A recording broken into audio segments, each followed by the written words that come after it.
sold my soul to the bottle. Still none of my friends have left me yet.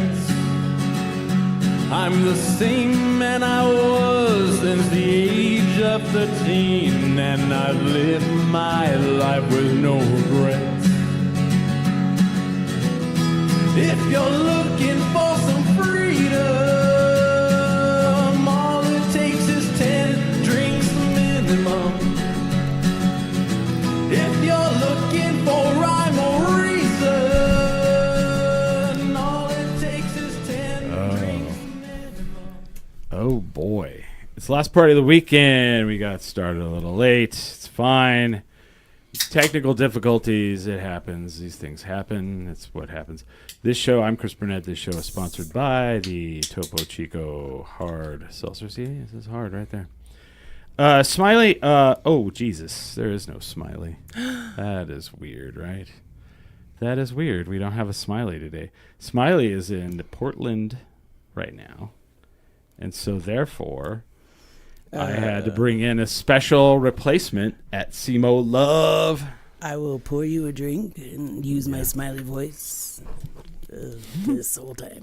You just had to do the fucking sunglasses, didn't you? Just had to. You know, I gotta pay my respects. Yeah, you gotta. Yeah, that's fair. So you feel like you can fill in for Smiley today? Yeah. Do you need a shot, Daddy? I don't know. Are we gonna do a shot of Malort right away? I don't know. No. Is that what's happening? No. Is that what's happening? Hold on. Let's say Duke City Warrior says hello. I say hello back, and they say, how's it going? Well, it should be going good, but unfortunately, Duke City Warrior, we have the Duke City champion, Saleh Taylor, in the studio with us today. Yo, how you doing? How you feeling? Unfortunately, you have the belt with you? Oh, yes. Yeah, let's see it. That just feels right, don't it? Mm-hmm. Well, should we? The shot glasses are inside. I don't know if you know where they are, though. Oh, of course I know where they are. I'll be right back. Do you really know where they are? Yeah. Oh, okay. It's not my first rodeo. All right. Well, I guess we need to probably do for Saleh, since Saleh is now the new champion. We should probably do a shot for that, right? You know what?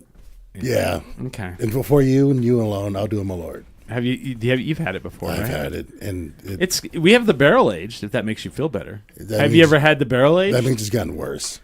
They aged it. They added wisdom to it. If that makes you feel better, right? Man, shit that's been in a barrel for more than 2 or 3 years is still shit in a barrel. They aged. If they aged it, that means it's gotten finer, like wine, right? I don't know. I hope so, but Okay. let's see. Have you had the barrel aged? No. Oh, okay. We have a non-mic'd person in the room, so it's fine. Don't worry about it, folks. Don't worry. I'm famous too. But we're gonna do some shots. I guarantee she has no idea where they are, but it's okay. It's not hard. There's only so many cabinets. But so welcome to the show. So last time you were on 10 Drink Minimum, I didn't realize this is how long ago it was. The last time you were on, Billy Belmont was still one of the co-hosts. Yep. We were still in the old Rosemont house. And you only got 3, or did you get 4? 4. Okay. Nice. We were in the old Rosemont house, and the cover had been pulling off. The wool had been removed from the eyes of where Billy, who's a musician, Billy, who is how I met you, had pulled the wool over your eyes that do that barrel aged one. Nope, that one, yeah. And pulled the wool over your eyes that he knew wrestling. And yeah, tell that. So Billy and I knew each other from the music scene here in Albuquerque, and man, can my voice get a little deeper? I think I can. Yeah, that feels right. No, so we would play on the same card every now and then. Yeah. We'll see them live, or they'll come see us live with my old band at the time, Dirty Shades. Dirty Shades, okay. And Billy and I would just start talking. He would just start talking wrestling. Oh, yeah. And I never connected that. Yeah, he'll start talking and then he'll just leave. But then he'll just text me, hey, by the way, did you see that match? You see that show? And then stop. Yeah. So then he goes, hey, I'm part of this podcast. Would love for you to come on. We could talk some wrestling. And you go live. Yeah. On my way to yeah. on my way to the shoot. you were talking about how, by the way, we're going to reveal to Saleh. Yeah. So I'm like, oh, that makes a lot of sense. Yeah. Oh yeah, you were like you walked in right on it. So okay, let's do this shot real quick. We're gonna do a shot for your title for being the champion, Duke City Championship Wrestling. You won it from Hobo Hank last month, right? Fair and square, baby. Fair, yeah. Well, Fair and square. Yeah. Here's to the title. Why don't we up? Clink, Yeah. clink. Oh. Curious what ails you. You know what? Yeah. That's still Malort, man. Yeah. I thought you were gonna be like, oh, that's really good. It's not. It's not really. It's still Malort. Yeah. So anyway, so you pull in, yeah. I pull in, and then that's when we reveal that you've been the brains behind. He would go to you and keep asking questions about wrestling stuff. And Yeah. Well, here's what happened. Like, so we're watching like WrestleMania, and like we got this thing where people would come over and would watch WrestleMania with us, and he was like, yeah, man, my friend Saleh, his cousins are wrestling tonight. And I was like, what do you mean? What do you mean his cousins are wrestling tonight? Like they're wrestling in like Arizona? And he was like, no. He's like, they're wrestling on WrestleMania today. And I'm like, what do you mean his cousins are wrestling on WrestleMania today? And he goes, well, he's Samoan. And immediately I go, so he's cousins with the Usos. And he's like, yeah. And I was like, well, wait a minute. Then he's related to like Roman Reigns. He's like, yeah. I was like, well, then he's related to The Rock. He's related to fucking Rikishi. He's related to, and sure enough, he's like texting you, and then he's texting back, and he's like, yeah, Yep. yeah. And I'm like, somebody who's related to, and so then he would be like, tell me something cool about wrestling. So then I would tell him, yeah. And then he would say it to you, and then you were like, damn, Billy knows wrestling. Well, my favorite part of that, and like piecing things together, Yeah. was Billy would just start talking and sending like awesome fun facts or memories, and then I'll send back some other stuff to add to it, and then you see the 3 dots and then nothing, and then 3 dots and then nothing. Yeah. Yeah. Those are the juiciest texts. Yeah. Right? Like something good's coming. Yeah. And so then we did the reveal finally, and you were like, oh, did you feel blindsided? Did you feel like it was a Maury Povich moment? I loved every single moment of it because wrestling is drama. Yeah. See, like, thank God. See, I feel like your whole family, like, growing up has taught you that probably. Maybe I'm wrong on that. But, like, when people it's so weird to me when people are astounded that something happened in the world and it was all a sham and a facade, and I'm always like, what? Wrestling? The world is wrestling is everything. Yeah, everything is a work. Everything is horseshit. Everything is bullshit. Like they'll meet some celebrity or somebody, like they'll meet like a shock like radio host, and they'll be like, actually, he's really not like that in real life. I'm like, no way. Because that's a character they play. That's a fucking character because it's wrestling. Very few exceptions where people who are like a bit living the work. Right. One of my favorite things was first time seeing Simo live. Yeah. A powerhouse. I remember we shut the fuck up when Simo's on stage. Yeah. Ideal. Unless you're wooing we're being wooed by you actually. It's one of my favorite things watching you work, Simo. Yeah. Like seriously. All right. Because Are we gonna wrestle later? What's up? Go on. Well, like you were one of my first. When I was getting introduced to Albuquerque music scene, you were playing, and Red Light Cameras were playing, and I was like, these are the people I want to be like.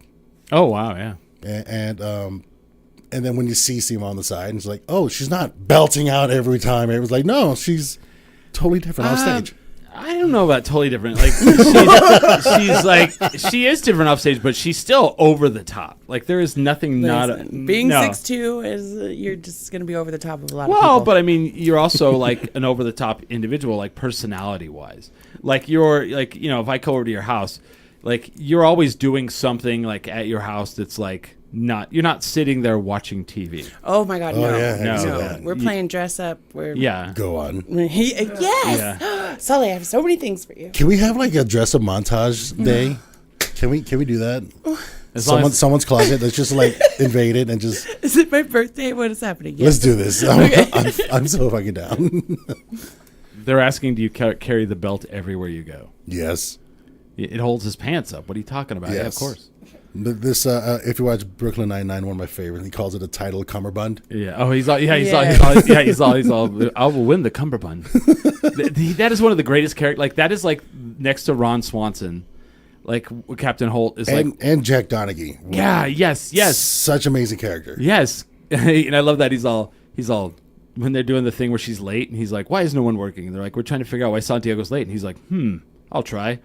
Waiting. She was in line at the bank. Yeah. And he's all, this is fun. I just love that. Hot damn. Hot damn. Yeah. Yeah. Gotta love those I things. loved it. Yeah. But just to answer your question, we a couple weeks ago were in Santa Fe for Santa Fe Comic-Con, and he had the belt there with him. He did. I would say it was by request, but the request was by me. But Yeah. so I guess I'm not lying still. There was hold on, there was more than one belt though that weekend. Yeah, and I didn't show it. I didn't show it to him. There was more than two belts there that weekend. Yeah. There was Saleh Taylor, who's the Duke City Championship champion. Then there was Mark Coleman, who had his like UFC belt. Yeah. And then some guy with a 49ers belt walking around. Just some guy. Nah, what's his name? I can't think of his Danny. name. Danny. I have a WWE belt, Yeah. a beer fanny pack. Okay. It fits 2 beers and it's like a cooler. Nice. I need that in my life. Yeah. Yeah. I just need more of you in my life. Well, let's do it. I'm so down. Dang, it's all love in here. Always. The thing with Mark Coleman is like that dude. I just watched the Smashing Machine earlier today, and seeing those old UFC fighters. Oh, it's a fighting show. Sorry. It What's that? sounded like a documentary to me. it was a documentary one of first. those. Yeah, the Smashing Machine. The Rock plays Mark Kerr. Mark Kerr. And it was who is it? Emily Blunt, I think. Yeah. And she plays his girlfriend / wife. They're getting Golden Globes, man. She's like whoever that okay. Emily Blunt plays that character, and you just hate her. Yeah. You're like, what a piece of shit. Was she like the one-dimensional spouse in which like you're never gonna make it, but I'm still here? No, she's just like drama city, and she's like, so why did Mark Coleman was it Mark Coleman that went? Yeah, he won the tournament. Yeah, she's like, why did Mark Coleman call you? And he's like, well, and also Bass Rutten, why did they call you? And he's like, well, it's a couple weeks to fight, they just wanted to check in, and she just keeps staring at him, and she's like, I heard the answer machine. They don't want you to take me to Japan. And he's like, look, I need to train before I get there. And she's like, just tell me you don't fucking love me. Oh my God. And then she's got a gun, and she's like, and you're like, what the fuck? Like, I hope it's an exaggeration, but I know people like that. Yeah. I know people like that. Oh my God. But like dating a wrestler has got to be a thing because you know they're into the drama. So- you know they like the drama. Well, no, this is UFC. This is like martial artists. This is martial okay. arts. So the story of Mark Kerr was he was on his way up Yeah, to becoming like the guy. Right. see. Ultimately, there was this big Japanese Grand Prix. Yeah, pride fighting tournament. So like it was a 2-3 days. Yeah, it was $250,000 prize. So in those days, that would have been like life changing. So it In was those days. Yeah, right. Right. Thanks to inflation, is probably like 20 grand My right now. Venmo's at CMO. Go on. How about SEMO? If you want a SEMO, of SEMO. You want $250,000? No problem. It's not going to be life changing or anything. Mark Kerr was his own worst enemy, though. So he kept taking as amazing of a work ethic he had. He also didn't mind taking. He destroyed his body, and So like at one point, Bass Rutten's training him, and Bass Rutten's like showing him how to hit the bag on the ground, and he fucking dislocates his elbow. And he's like in insane amounts of pain. They think he's having a heart attack at first. Mark Kerr just goes over to the fucking bag, gets some fucking painkillers out, and fills a needle and injects him. And Baz Rutten's like, oh God, thank you. And then he's like, what the fuck, dude? Like, how do you have, they're like tripping out like he has that shit, Pharmacy in the bag. Yeah. And he's like, I swear I'm not using it. And I'm like, okay. Bro. You just had fucking medical grade painkillers. So this Grand Prix tournament, Mark Coleman ended up winning. He won like 3 or 5 in the 3 or 5, but 3 in a row. Yeah. And Mark Coleman is also known as the very first person who won a title for Yeah. UFC. Yeah, he was like they were both of them were like pioneers in the sport of Yes. mixed martial arts. It was back when like UFC was going from that weird all these different like martial arts fight each other, and it was like this weird cockfighting spectacle. It was in that transitional period where it kind of got weight classes and legitimized and like became like boxing. Yeah. They were like the dudes who did that. Like two of those, you know, they were some of them. Yeah. Yeah. And so Mark Coleman was at the Santa Fe Comic-Con. Yeah, he was there. Yeah. And he had his original UFC title. Yeah. And I you know, Fucking huge, big ass belt. Did you lick it? I showed respect to it. Did you I get spanked by bowed. it? I bowed to it. Yeah. And also, like Mark Coleman, another amazing story about him.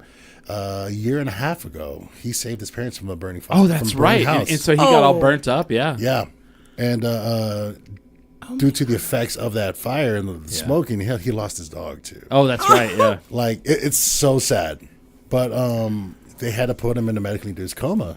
Oh, that's right. For Yeah. about 10 days To heal. to give him a chance to start healing. Yeah, and, yeah. They had to do several procedures on him, but the man is up and running. He's still like a solid. His heart has grown so much, and he's been he's 4 years clean now. He just celebrated that. Oh, well, And I think little Bobby says nice shirt. I think he's talking to you. was it me or I don't know. or Simo's shirt? That's a nice shirt, Simo. It's a nice shirt. It's Did you get it half off? I love it. I don't spend more than $5 on a single piece of Okay, clothing. we need to I do own. this. Like, okay, we need to do on, a Sully. dressing room montage. Let's just invade 3 thrift shops. Did you see him like walking around though? His body, man, poor guy. He's feeling everything that he's ever done. Oh yeah. But what's crazy, he's still working out. As I sat down with him, we had a one-on-one. So I run the panels Yeah. for Comic-Con for He do. Albuquerque, Duke City, and Santa Fe Comic-Con. So I wanted to have a one-on-one conversation with Mark, and I'm really grateful he did that with us. As he came through, as we were talking, my little slump self, he was like, "Yeah, I'm working out as we speak," and he's like flexing his ankles, flexing Oh his my foot God. as we're sitting. No, as we're sitting there, he's just he's still his new addiction is fitness. Yeah, he took his shirt off. Like this kid came up and he took his shirt off and he had like, you know, he has old man skin. Like he's got like Hulk Hogan-ish skin, right? But still, as soon as he like I'm behind him and he like flexes and like all of the creases in his back start popping out. The muscles got muscles. Yeah, I was like, holy fuck. And he let this little kid punch, or the little kid was punching him in the arm and he goes, oh, hold on. He pulled his shirt off and he's all, hit me in the stomach. And the kid started hitting him in the stomach. And I was like, that is the one situation yeah. that is not creepy. A kid comes up to you and you're like, no, hold on, let me take my shirt off. Yeah. I'm gonna make this being better. everything. Yes. Yeah. Look at my skin that looks like the clearance chicken. Yeah, no, it did. Smiths. And at one point, like when we were leaving the con on Sunday, he was in front of us, and like you know how like you see someone in their own world, like on their headphones, and they're like kind of just out in the street, like dancing around, like doing their head like this, and then they might like start dances up. He's doing that, right? But he has no headphones on, and I'm like. Bing and I are behind him, and we kind of look at each other, and I'm like, I mean, what are you going to do? Are you going to go up and tell Mark Coleman some shit? He'll fucking bash your head in and kill you, you know? And, you know, like, you know, hey, you know, I don't know where his brain is, and it's somewhere real nice right now, and we just let him go, and we're like, all right, cool. But that's what happened. I thought there was some interesting guests at that Santa Fe Comic-Con, because there was him, which was interesting. It was a very adult oriented like casting. I mean, there were some voice actors. Yeah. But like Richard Grieco, definitely, you know, not for the young kids. He's like, you know, I told people his name and people were like, I don't remember Richard Grieco. Wait, the name sounds familiar. 21 Jump Street. Oh, okay. But I see, there you go. Yeah, no, But fair, yeah. but then it was like Mark Coleman, and you know, then you had like Playmate of the Month for June of 1986. Oh yeah, baby. She came through. She was so sweet, but I felt so sorry. I was like, yeah. Well, I feel sorry. It's so Comic-Con is one of those. If you don't have a guarantee, Yeah. you make whatever you can. And there was like one creeper dude that brought his Playboy, and she signed it. Oh my you god. can always count on those guys. There was always one. I mean, do you get to travel for And then- free though? Because Travel Yeah. usually gets taken care of. Yeah. And the lodging usually gets taken care of. But like, it's a free trip to Santa Fe. yeah, but she was like over there, right? And she's, the guy brings it up, the Playboy up, and the lady I'm with is like, oh, God, disgusting. You know he's gonna masturbate to that, and I was like, newsflash, he's already. He already has. He's been masturbating to it. Now he's really gonna masturbate it. So But I don't know. But we do have a little plug. We do have the January show coming out for Comic-Con. Do I get to be a part of it this year? I'll think about it. Come on. Hard to say. Honestly, You give away yes. all the ones I want to do now. Yes, I'll think about it. You bastard. Thank you. Is this the one with Juliette Lewis? Yes, Yep. she's coming. Okay, Oh, yeah. come on. Anything you can do. Yes. What do you mean? She's my hero. Like, here's the question. What do you mean by that? I just You- want to stay in the same room with her. Oh, I yeah, just- that's not hard. yeah. Okay. I mean, okay. you can walk. You could literally walk by her. I'd ask for Yeah. more, but I'm not that bitch. Yeah. I could be that bitch for you. There has been situations where I was like, "Hey, Solly, my friend's kid wants to meet such and such," and Solly's like, "Okay," Yeah. and like, he'll walk him over and introduce him. I am very fortunate. Yeah. I'm very grateful to be in the position I'm in where I can Yeah. let things Yeah. have things happen. Well, and they're lucky to have you. Like, you're such a calming and beautiful, just I try to be trustworthy soul. Well, the big thing too, like I would assume, why does that camera keep going nuts? For donuts. Shout out to Nuts for donuts. donuts, baby. Nuts for These donuts. nuts. I'm gonna turn that off. So, like, I feel like one thing that people don't understand is like when you do stuff like that, you have to treat these people like they're people.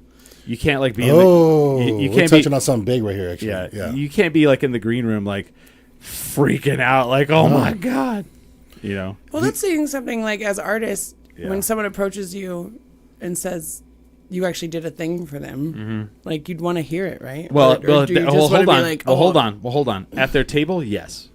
Okay. At their table, correct.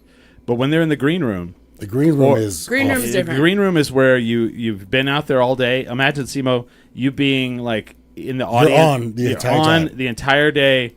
And then I'm like, Simo, you want to step in this green room, have something to eat, maybe smoke, and then like, a woosad. yeah. Yeah. That's Okay. a thing. That's a It's a thing. sacred Yeah, well, room. I'll be like, if you're a fan, that's cool. Yeah. Will you just, like, rub my feet real quick? Yeah. That, Honestly, but that's you offering, therefore implying consent, but not just some dude coming up. Hey, I can rub your feet Oh, for you. yeah. yeah. no, You really got to be careful with that. Yeah. He's not wrong on that. So, how do you? I actually have a question for the both of you Okay, because go you for two it. are fairly known, especially. Yeah. we're all a bit Board famous. Yeah. you know. Yeah. No shit. Yeah. Pretty much. Yeah. When you are meeting someone says, Uh-huh. "Oh shit, it's you! Oh shit, it's you!" Yeah. Do you offer a picture? Oh, no. I don't offer it, but if they want to take one, I'll do it. So you let them? Yeah. Okay. Yeah. And I've had people do it. You know what? Here's what I do not. I have done it before, and I'll tell you when I did it before. I was in a bar, and a person was like 15 feet away, and they got their camera out, and they were like zooming in on me, and I was like sitting there. Do you strike a pose? It's just because No. he had something in his beard. No, and trying to look. no, I Fuck is in his all right. tooth? They could be that. No, but you could tell. Like, you can tell. Yeah, when, yeah. when you're, like, at a place and people are, like, they're like, hey. And they're, like, talking to their friend. And then they're, like, and then they're kind of, like, looking down. And then they kind of look at you. And then they kind of look down. And they kind of look at you. Then you make eye contact. Yeah. And so I walked over and I was like, hey, how's it going? And they're like, hey, I really like this thing that you, I think it was at the time, the podcast. And I was like, cool. Well, let's just take a photo. Like, don't take a picture of me from, like, 15 feet away. Yeah. Like, that to me is weird and voyeuristic, but like, if you want, like, let's do it. And then I one other time, what was going on? I was at Low Spirits. This was a long time ago. Those. Oh, And, I used to work there, baby. And someone, like, it was weird. God, Someone this- had a receipt or something, and like, and they flipped it over, and they were like, how do you write your name? And I wrote it, and the guy goes, awesome, thank you. And like, walked off, and I was like, Oh. what the fuck was that? And you know he's masturbating to that. Fuck yeah, yeah. Guess what? He already did. Yeah, fuck yeah. It's all crusty. I hope it's all crusty and framed. Like, wow. If it came from low spirits, it was crusty. Anyways. Do you give a photo? Because now you're probably bigger famous than I am because of the wrestling stuff. You know. So it's still weird when I get recognized. Yeah. But I did see this interview with a couple of people who are exercising boundaries. It was like, if I'm having me time, please let me be. But if I'm in a fairly public setting, I'll offer a photo, and that usually helps people. Like, all right, yeah, I'm not going to sign, let alone I don't know how to read, anyways. But let alone write. So you're from Albuquerque. APS baby. It's like, wow. No, this is Seattle Public Schools, Hawaii Public Schools, and Cali Public Schools. Yeah, those three didn't help me. But I'm grateful when I get recognized. Thank you to wrestling. Thank you to the few things I've been in. This kid actually recognized me as Solly Taylor from wrestling, and I was like, "Hey, what's up? How you doing?" He ran away. I'm not that guy. I'm not that guy. Yeah. I love the kid participation in wrestling and like how they're reacted to. Like I think that's a beautiful bit. And I'm a thespian at heart, and wrestling is pure. Oh, it's absolutely. It's all showmanship. And imaginative, and it's play. God, yes. And most adults lose play. Mm-hmm. And that's all performers, I think, still have. We still get to play. Yeah, we still get to play. I come from musical theater, so like this is my shit. I did see Solé once. I went to an improv show, and you were playing improvisational keyboard, and you blew my mind. Like every note, I was like, "That's hilarious. That's a hilarious D minor right there." Well, that's I saw you in the crowd, and I was like, "This is for C." I have a question. So, like, where's the farthest off place you've ever been recognized? I was flying back from New York. I was at a conference. Yeah. In the plane, the stewardess. What did she know you from? Matlock. Matlock. From Matlock? Yeah. Yeah. I'm on a couple episodes of Matlock. Yeah, you were. Yes. You didn't see this? He's like in the scene. dick hole's wide open, baby. He's in the scene with Kathy Bates. Yeah. All my scenes are with her. Yeah. He's like a security guard. It's pretty awesome. Yeah. And I was like, God damn, I know that motherfucker. She was the sweetest. So what made it even better was it was a work trip. So my supervisor and like a few other leadership team. So we had a group chat, and we're settling in. I get there. The stewardess comes, takes a selfie with me as people are boarding. And then my boss is like, "Did Solly just take a selfie with the stewardess?" It's like, yes. Yeah, she recognized me. I see. I love shit like that. So Smiley, I got recognized last year in Chicago at the airport. That's so cool, bro. For Duke City Championship Wrestling. And then this year, Smiley and I both got recognized at Chronicon for the podcast. Like Chronicon? Chronicon. Like weed stuff? Yeah, the Kevin Smith Chronicon. Oh, that's hot. Everybody does that, and I'm like, I thought it was like chronic pain or something. Yeah, man. Like, no, Chronicon. But yeah, these joints. But it's weird though. Like you're in the airport, and like a kid came up and he grabbed my arm, and I was like immediately, I'm from Albuquerque. Unhand me, sir. I'm like, how dare you, you savage! Let me take my shirt off for you. Punch me in the stomach.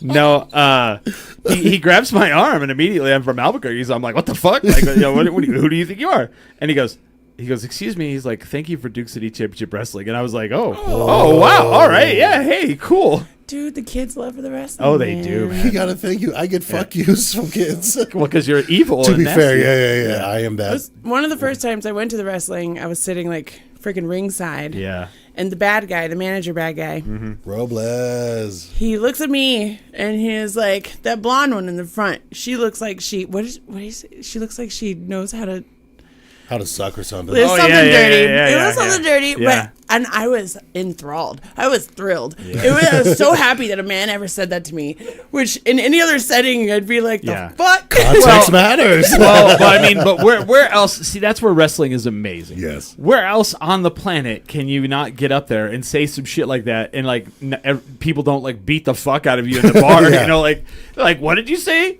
That's my friend. I'll fuck you up. Like if you're in like Launchpad and you're like, your girlfriend looks like she could suck a golf ball through a garden hose. People be like, I'm gonna beat your ass. You know? By the way, it's such a delight. So like, the time when SEMA will come out, and this is when I was doing commentary. I just made it a thing. We just called it on commentary.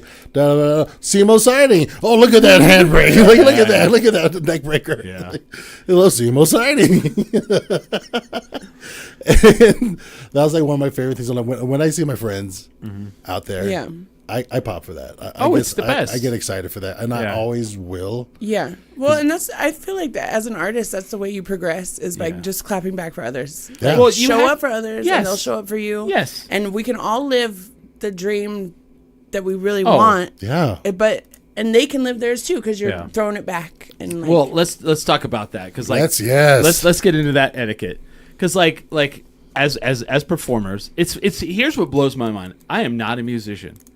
And I know more about etiquette than a lot of the musicians in town. Go right? on. Like you set your drums up down on the floor and you bring them on stage. You don't set them up on stage. I know that. And then the big one is Talking about transitions right now between sets. I'm just telling you. Talking yeah. about, he's always going to talk. Go, keep going, man. Keep going, brother. And then Keep and then you going. know what? In the green room before the show, you don't bring a bunch of goddamn drama in there. Am I right on that? oh my gosh. That happened last night. We were What? backstage, yeah. And Ow. we're like, and everybody's like, what the fuck is going on over here? Like, it's, Wait, like, is this post? no, Let's say like, No, or like pre-downbeat? yeah, Someone brought some shit. Yeah. yeah. Pre-performance vibes yeah, are very palpable. yeah. Fuck like, no. You know, you could have like it was a very rare experience because we're blessed with a lot of great sound technicians in We the are, city. we But are. like, you could have the one sound guy who's having like an off night, and his attitude before you go on kind of throws like a whole thing. It like, so can. it's Fuck yeah, it performance can. is like you know you got to build up on it and Yeah, yeah. I love the, you got in-ear monitors? Fuck! yeah. Well, but that's 100% right. Like that's the thing that like people don't understand when if your friend is doing comedy, go watch them. Don't talk to them before. Talk to them after. Oh. If your friend is playing and they're out walking around and talking to people, talk to them. But if they're kind of over by themselves and they're kind of in it, you could see, don't go up and go, this is my Aunt Janice. And, they're like trying to like zone in, right?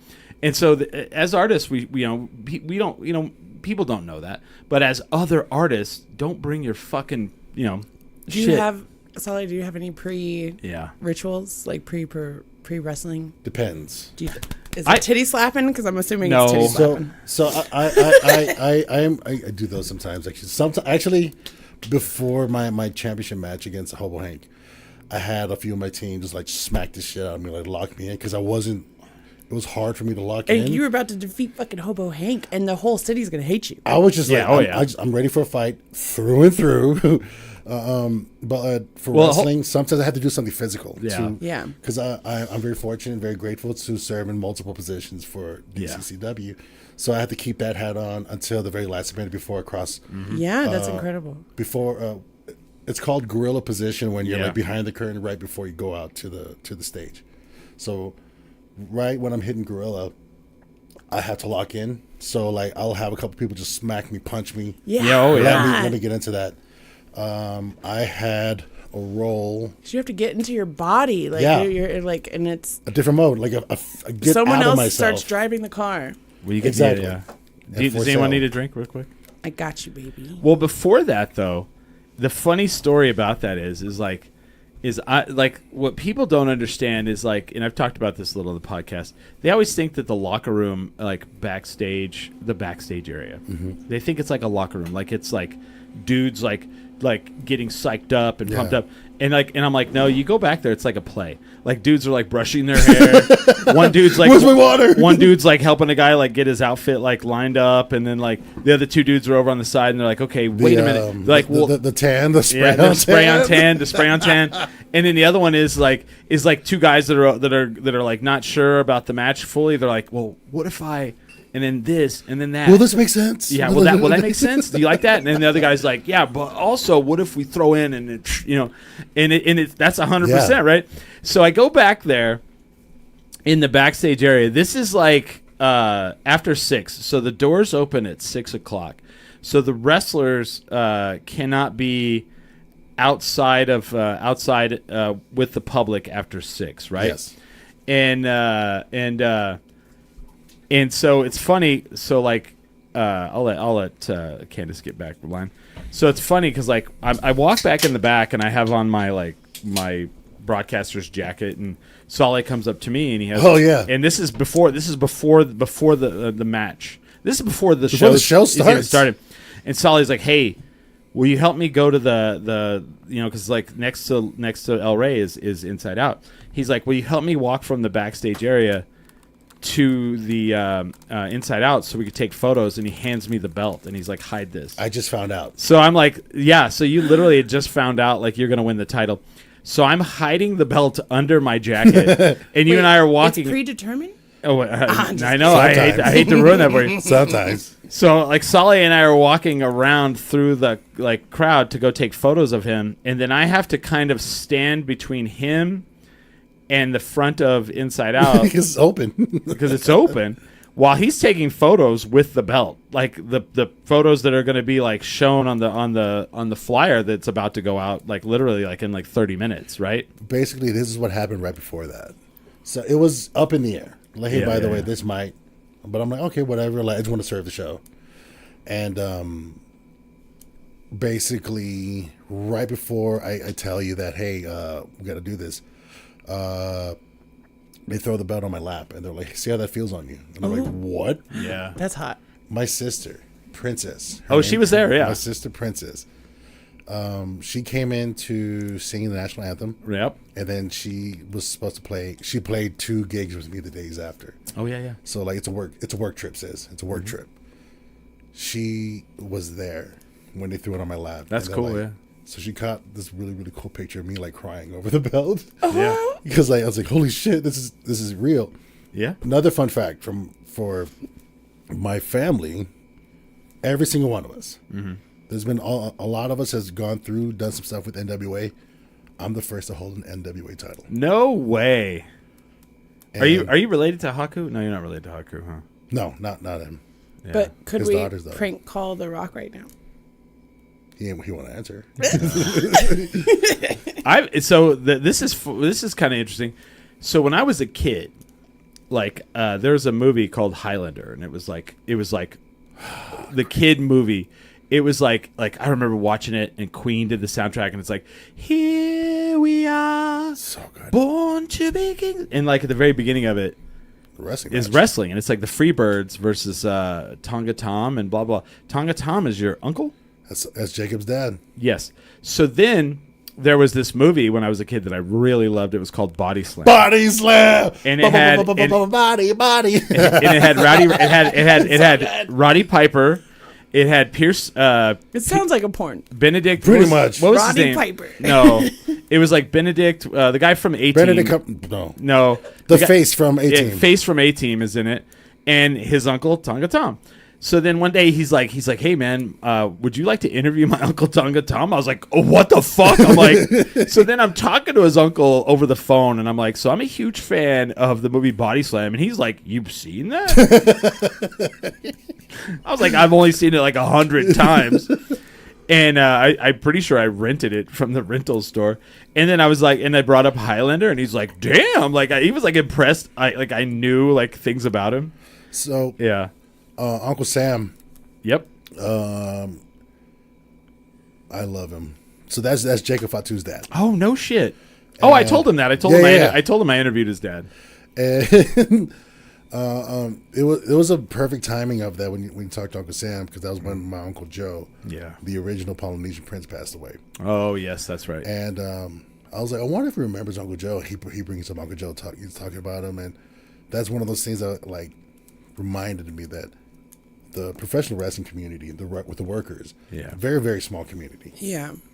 And he then reminded me, my Uncle Joe was an ECW guy, but he got kicked out because my Uncle Joe, one of his favorite things to do was say fuck it all to all the predetermined shit. He would go through Spicy. an 18-pack, go out in the ring and just fuck people up.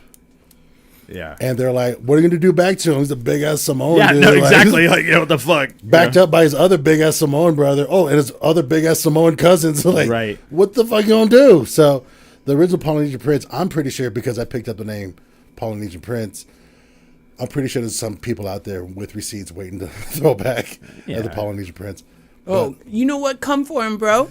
Let's go. Let's go. Do you know what a receipt is? Yeah, it's that crusty thing you got from Low Spirits. No. So Yes. so in the ring, when one wrestler takes liberties where he like really punches another wrestler, like he legitimately punches him in the face or accidentally punches him really hard, or hurts him, the other guy will go, all right, I owe you a receipt. Like I owe you one back. And it's like, I'm gonna potato you. That's what they call it. Like the other guy's ready. That's what they call it. Hard punch. Yeah, it's a hard punch. Yeah, or a hard kick, a stiff kick. Yeah. And so you how many receipts how many potatoes have you ever gotten? I've got a few. Really? Since DCCW? Yeah. On purpose? I don't know. I don't care. Like because of who you are? Because of what you've done? Sometimes there's different styles. There's also called like strong style. Yep. We don't have no strong style people. We got a couple. Who? We got a couple. But like, Yeah, tell me off the I air. loved it. I loved it. My style is, I will go out of my way. I'll even hurt myself before I even dream of hurting you. Yeah. That's just how it be. Right. But then there are others. They love the physicality of it. When I feel those, like, oh, let's play. Oh. But I got to let you do the first one because, like, I don't like being the reason why someone's hurting. Yeah. So. I used to date Joe Quesada. So cute. Yes, I love him so much. And he like had his mat out, his practice mat out, and he's like picks me up and like flips me down. And I was like, okay, biggest boner I've ever had in my life. Let's go. Fucking love Joe. I fucking love Joe. I can't wait for My us baby. to beat the shit out of each other. Is he coming back? Is he gonna wrestle again? He's ready. We talked about him. Yeah. He's looking at the other dungeons or dojos we have in town. So he's just trying to get back into the groove of it. Mm-hmm. Yeah. I gotta imagine that's not too hard, probably. Well, for me, I had like a 20-year hiatus. Yeah.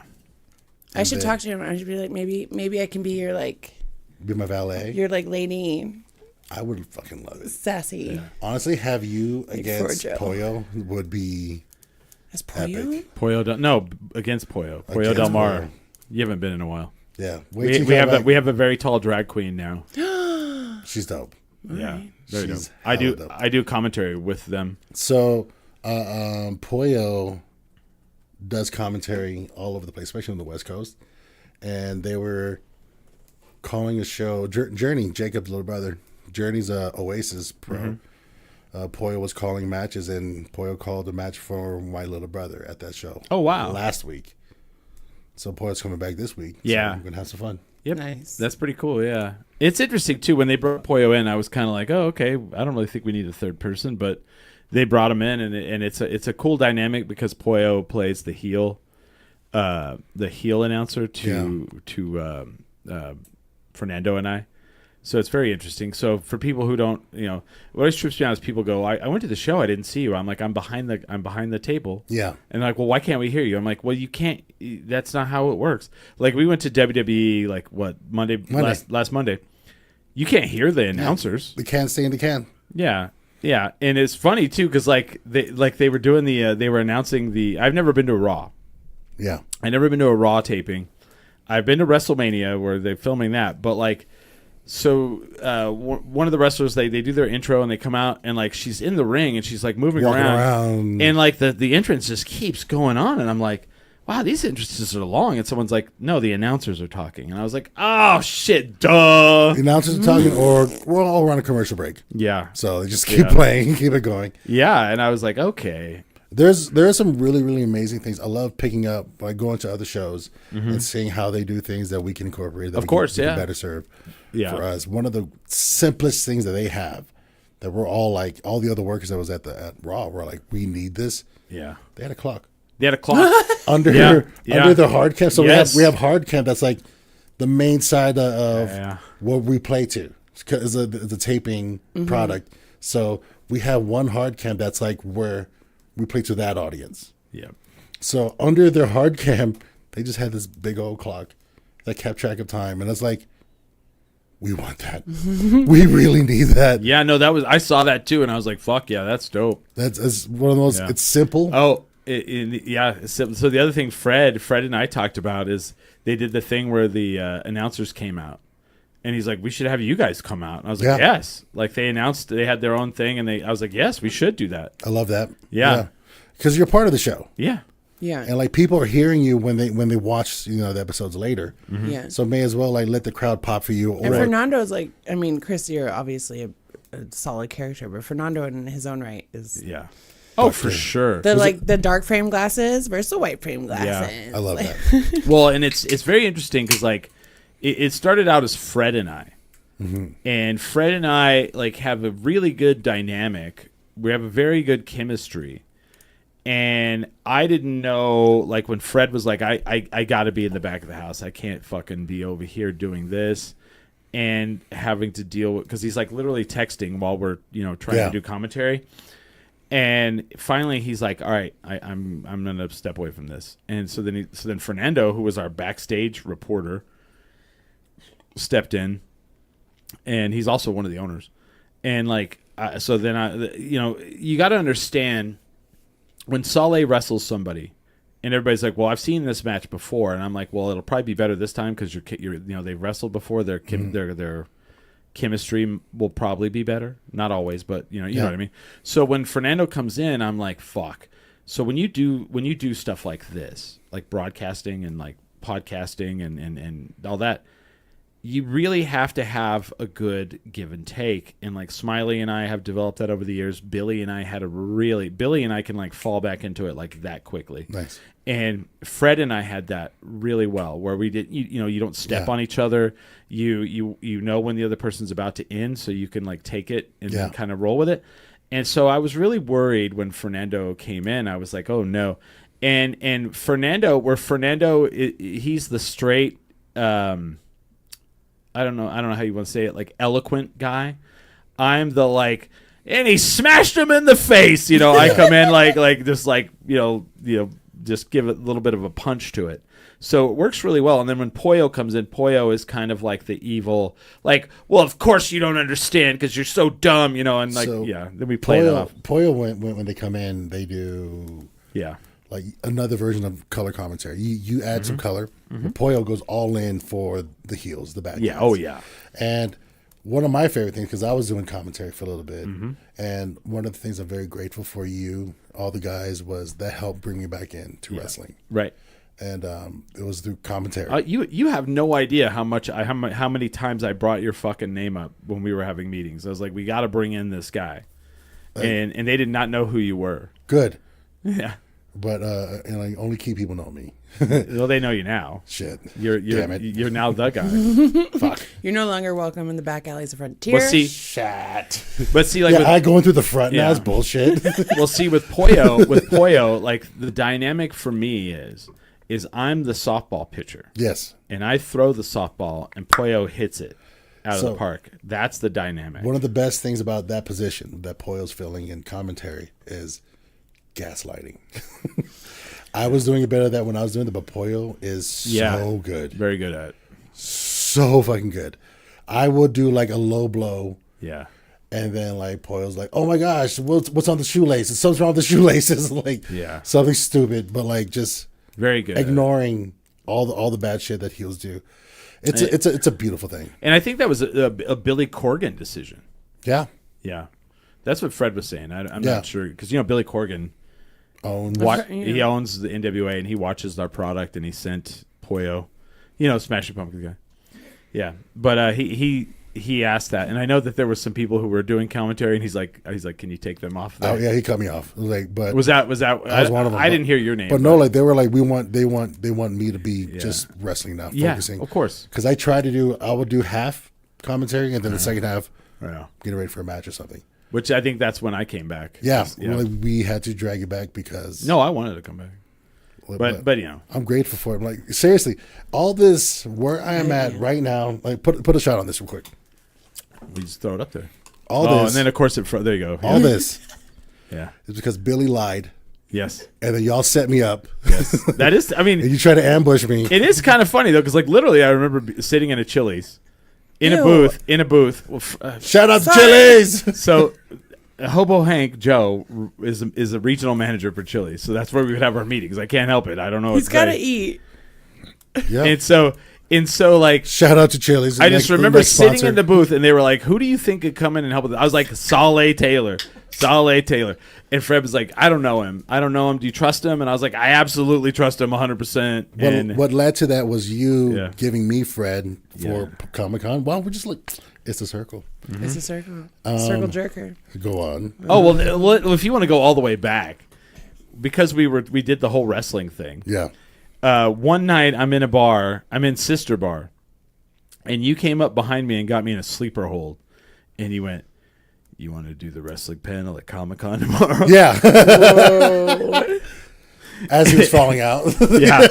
And as I'm like, ugh, and they're doing the arm thing, and they're all 1, 2, and they're like, "He's out 3," and I'm all. Yeah, I'm like, no, and that's when I did my very first panel at Comic-Con, and it was Kane, Lita, and Goldust. Yeah, Thank you so much for and doing Lita that. is returning this year. Exciting. No, I'm just kidding. It's gonna be like we have about 90 guests. Yeah, coming so far, this- or is that you're gonna top it out at? We might hit 100. You guys hit 134 last time. No, did we? Yeah, oh yeah, dude. There was guests sitting outside in the hallways. He's trying Okay, to break that. He's trying to beat that. Then shout out to Jim Burrowson, by the way. Yeah. Well, let's take a break here, and then I want to talk a little bit about Comic-Con stuff. All right, man. If we can. Yeah. So this next Saturday, November 15th, Duke City Championship Wrestling. Who are you wrestling? I got Manny Lemons. Manny Lemons. Champion versus champion. When life gives you lemons. We He's squeeze the fuck out of it. I might pull that off the wall and for Manny Lemons, hold that while you hold yours. I have the Route 66. I have a replica of the Route 66 Championship. That is a nice belt. By It the is way. a nice belt. That's such an- It's so weird because Joe Ruda making our titles. yeah, One of the best and he decisions. he moved here. He right? loves it here, man. Yeah. So here's the funny thing, that the belt, the replica on the wall, I'll pull it off and I'll have it for people. Here you go, this one. Yeah, I need that for my belt. they have them. Serious? I need Yeah, that. they were like, we're not going to sell this one because it didn't come out very good. And I was like, well, how much are they? And they were like, it's this much. And I was like, I'll give you. It was like 60, and I was like, I'll give you 30. And they were like, sold. Like they sold it to me. I'll give you a high five. How's Yeah, that? and I'll give you a crisp 5-5. But that belt, the real Route 66 title, is heavier than that one. It's such a beautiful Dude, it belt. is fucking. I love that belt. I just love the way it, because it's Albuquerque. So if you walk in here, you don't know wrestling, you're like, oh, Route 66. So this Saturday you're wrestling. Manny Best of Lemons. possess Manny Lemons. That dude, I faced him before. Oh, he's such a cool cat. I faced him before, and through the skin of my teeth, I came out. Did you get a lemon in the face? No, but I took the lemon drop. Oh yeah. He peed on you? Yeah. Oh no, that's a lemon squeeze. That's a lemon squeeze. Yeah. No, but the lemon drop, he gets you on your shoulders, Yeah. and like if your legs are on this side, he just throws your body over, and you're just free falling. And when I took that, I was like, boom, like, oh, this fucking sucks. But the man is a consummate professional. Very, very courteous. Oh, dude, and like in hella shape. He's wrestled. He lifted me up over his fucking head, dude. Yeah, you're a big fat. You're a big Yeah, I'm dude. a big fucking dude. How much you weigh? 2 big old coconuts, baby. Dang. What? Yeah. Too big D's nut? Go on. Is that like the Samoan version of Stones? Yeah. Like they're 2 like big old, weighing in at 9 stone. 2 big old coconuts. I don't know how big. Someone's gonna be like, no one 4 weighs 9. coconuts and a banana later. All right, let's talk about England for a second. Stones, like you fucking measure people in stones. Let's talk How about could- England for a How, second. how much does your kid weigh? Well, he's 4 stones. What the fuck does that mean? Yes. Fuck your kid. Yes. That's what I hear. Anyway, shout out to everybody in Britain. Shout out to everybody in Brazil. We're real big in Brazil, Obrigado, Brasil. dude. Brazil. We're bigger in Brazil than we are in the United States. Tutu bom. And Tutu India, we're bigger in bom. India than we are in the United States. So right now, people in India are like looking you up, which awesome. They love wrestling, right? I'm grateful to be where I'm So at. then, other than that, do you have any music coming up? Next year. Next year? I'm Okay. I'm going to be releasing a few songs. When is, in January, when is Comic-Con? It's the 17th to the 19th, that weekend. Yeah. And we're going to do wrestling that weekend, We're doing wrestling that weekend as well. I already talked to Fred, and I'm trying to. I already know one guest. I already know one guest that's gonna. You know who it is, but we have another friend that's coming, who's a guest. Mm-hmm. And I told Fred, I said, "What about this guy too?" And he's like, if he wants to do it, let's do some wrestling shit with him. I was like, "Fuck yeah!" So Ming and I are gonna talk to him and get him to do it. Ming is so gung ho for this. A guy from The Walking Dead. What if we got a guy from The Walking Dead to be at Coral. No, Coral. Carl, no. Coral. The So we're thinking about. So we're trying to see how many people we can get to like be a part of wrestling from Comic-Con. I think that's going to be cool. It's actually gonna be groovy as fuck. Yeah. Man. I'm really excited. For those that don't know, I do a lot of behind the scenes stuff for Comic-Con as well. And generally, any Comic-Con weekend, we're just no sleeping. Yeah, we'll be there. We'll get into that in the next hour a little bit. So, hold on. Oh, did we just get Someone says a stone is 14 pounds, so 4 stones is 56 pounds. Yeah, my kid is 4 stones. I said that my kid's 56 pounds. Yeah. smart. Well, and then when you do it in stones, it's kind of a nice boundary. Also- Like, you got 14 pounds of like leeway. You don't have to like What an admit odd- to that's actually pretty dope. What an odd thing. They're like, a stone is 14 pounds, you idiot. Like, yeah. So like 20 stones and a half. They had Stonehenge. Yeah. They have stone fences. Yeah. You fucking Of course it's 14 pounds. 20 stones and a half. 20 stone. But when the UFC goes over there, they're weighing in at 9 stone. You're like, what the fuck? Like, why? I don't know. But so anything else you got coming up? Music, just hunkering down. I got this big match that's coming up this week. Manny Lemons is not one to be messed with, not one to take lightly. But I got. Are you gonna bash him open? I'm gonna go for the squeeze. But yeah, no, I'll be where I need to be, do what I need to do. I want to take it to the limit. Are you gonna hold on to the title, or is this title versus title? It's my time. I felt so confident that we put my title on the line. Oh, so are you gonna be defending Duke City? I'm defending. Championship Wrestling I'm champion. defending. No, I'm saying, are you going to be after? And still at 79 stones. That is such a weird measurement, right? But do you think you're gonna keep the title? You think so? I just want to hurt him. I'm just trying to gamble here. I want to bet in Vegas. I'm trying to see. I just want to hurt him. Okay. The outcome is. You want to squeeze the lemon out of him? Yeah, man. You gonna squeeze his lemons? As good as he gonna come, I'm gonna come gooder. All right, Candace, what do you got coming up? I'm doing a photography show at an art studio. Oh yeah, that's right. It's 202 Hermosa on Friday. What was his name? Diego? Yeah, his name's Diego. He invited me? Him and Blair, the gorgeous artist, and Owen. Oh. They have an art studio, and I'm gonna show my photography for the first time. Very excited. Congratulations. Yeah. The dog is. I just want you to know the dog is getting ready for this. I love this. No, you're about to see. So cool, yeah. The only thing I have coming up is Saturday for Duke City Championship Wrestling, and Comic-Con in January. That's all I have coming up. It's weird. I've went through the. I feel like I went through the hurricane, and I came out the other side, and I'm done with all the October hurricane. You know? Nice. So yeah.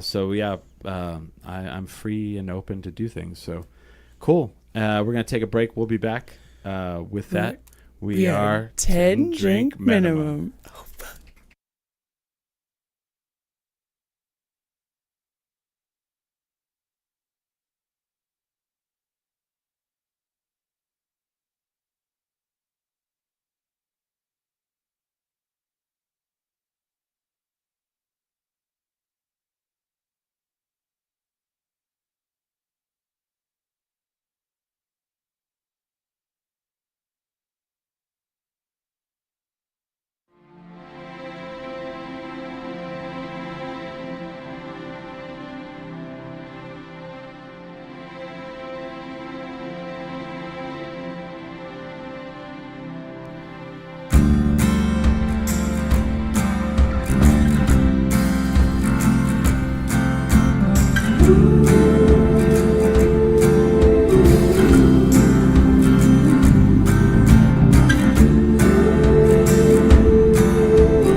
stars shine up bright. We're too high, the bow can't reach you. Fly constant up until the world is small, until the voices are not heard at all. Above it all, the wings are see-through, but the world can't see you. The shade frayed on the concrete pave. Let's cover the earth white. It's hard despite the Arctic ice.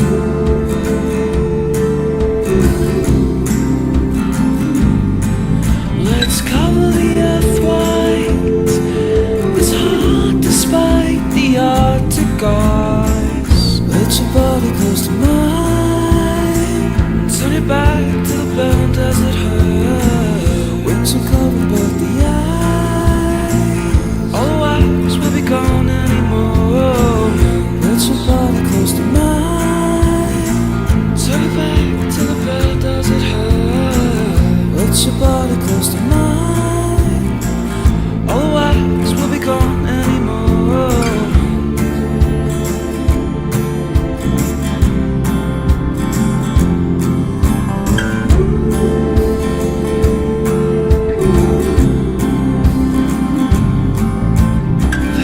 Let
front of you. Your daughter stands stranded in the noisiest of rooms. And do I start becoming more than a fool? Not you, but you try, and you try again. Not today, sir.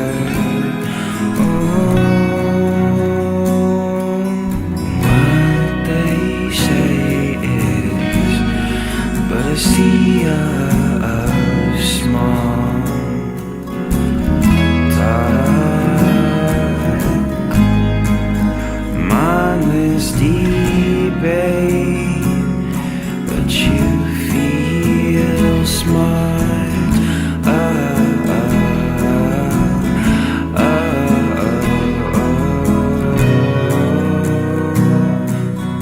Talking reason, rewind. What's been sent here is undoubtedly zero. It serves plenty of hands to climb, and right when I can.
I sold my soul to the bottle.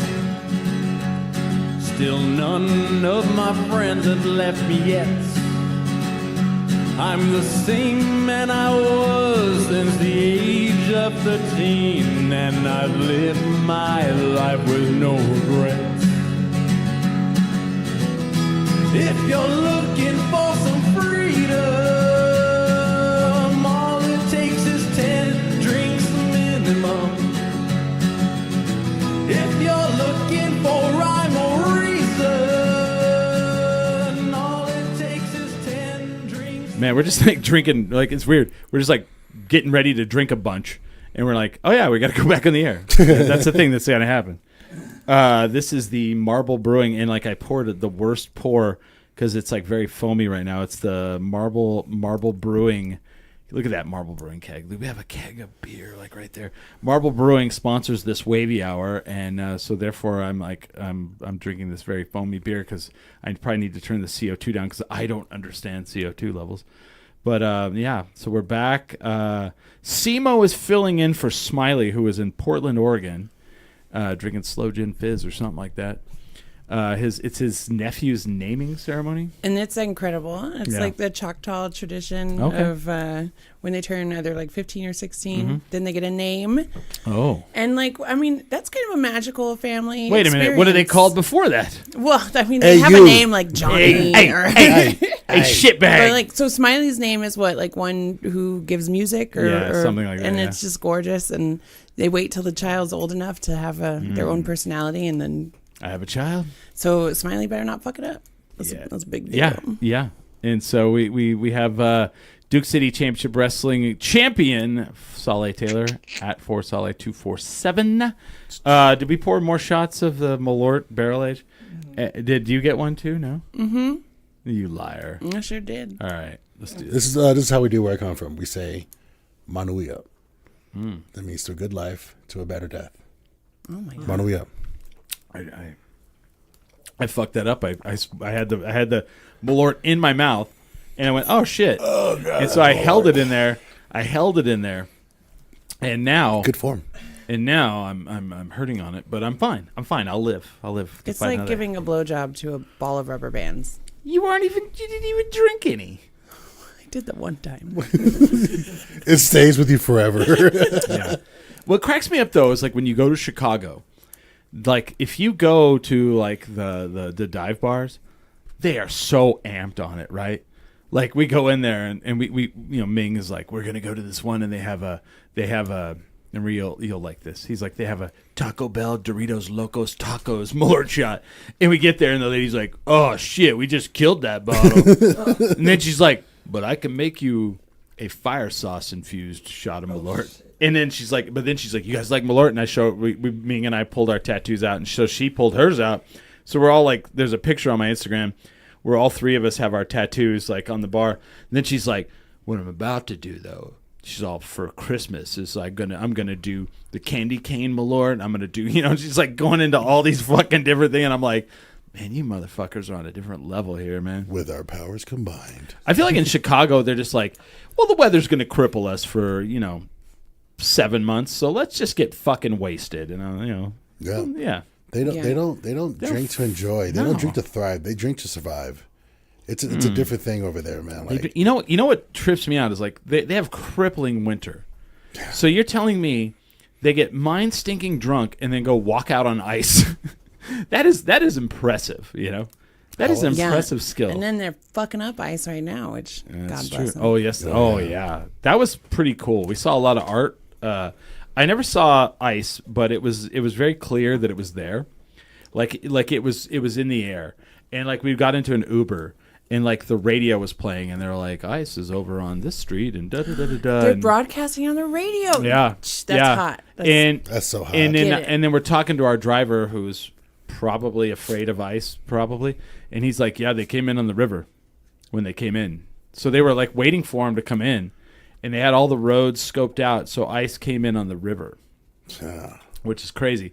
But as you walked around, there was lots of graffiti and lots of like anti-ice and anti, hate, anti, people hate. I don't want to get too political, but can you pour some of that beer Yes, into I this? can. Yeah, thank you.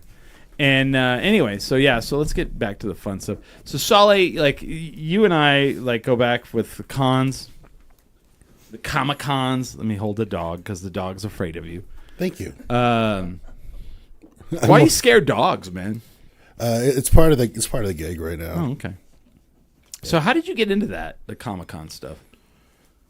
Ooh. Oh, there we go. See, that's better. Look at that. There we go. There's levels to that story, so if you could bear with me on this. Well, we only have like 40 minutes. All right, I need 41 minutes. Damn it!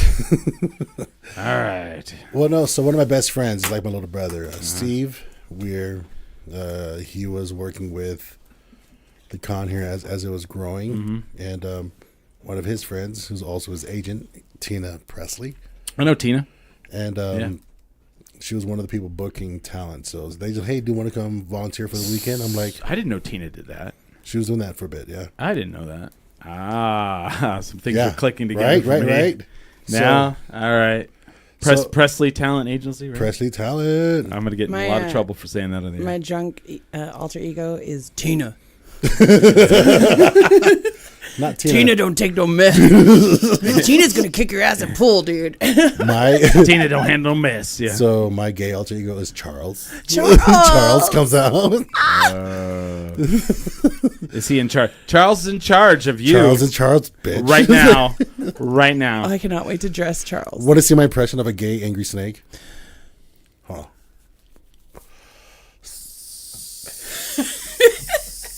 That's good. That's good. Yeah.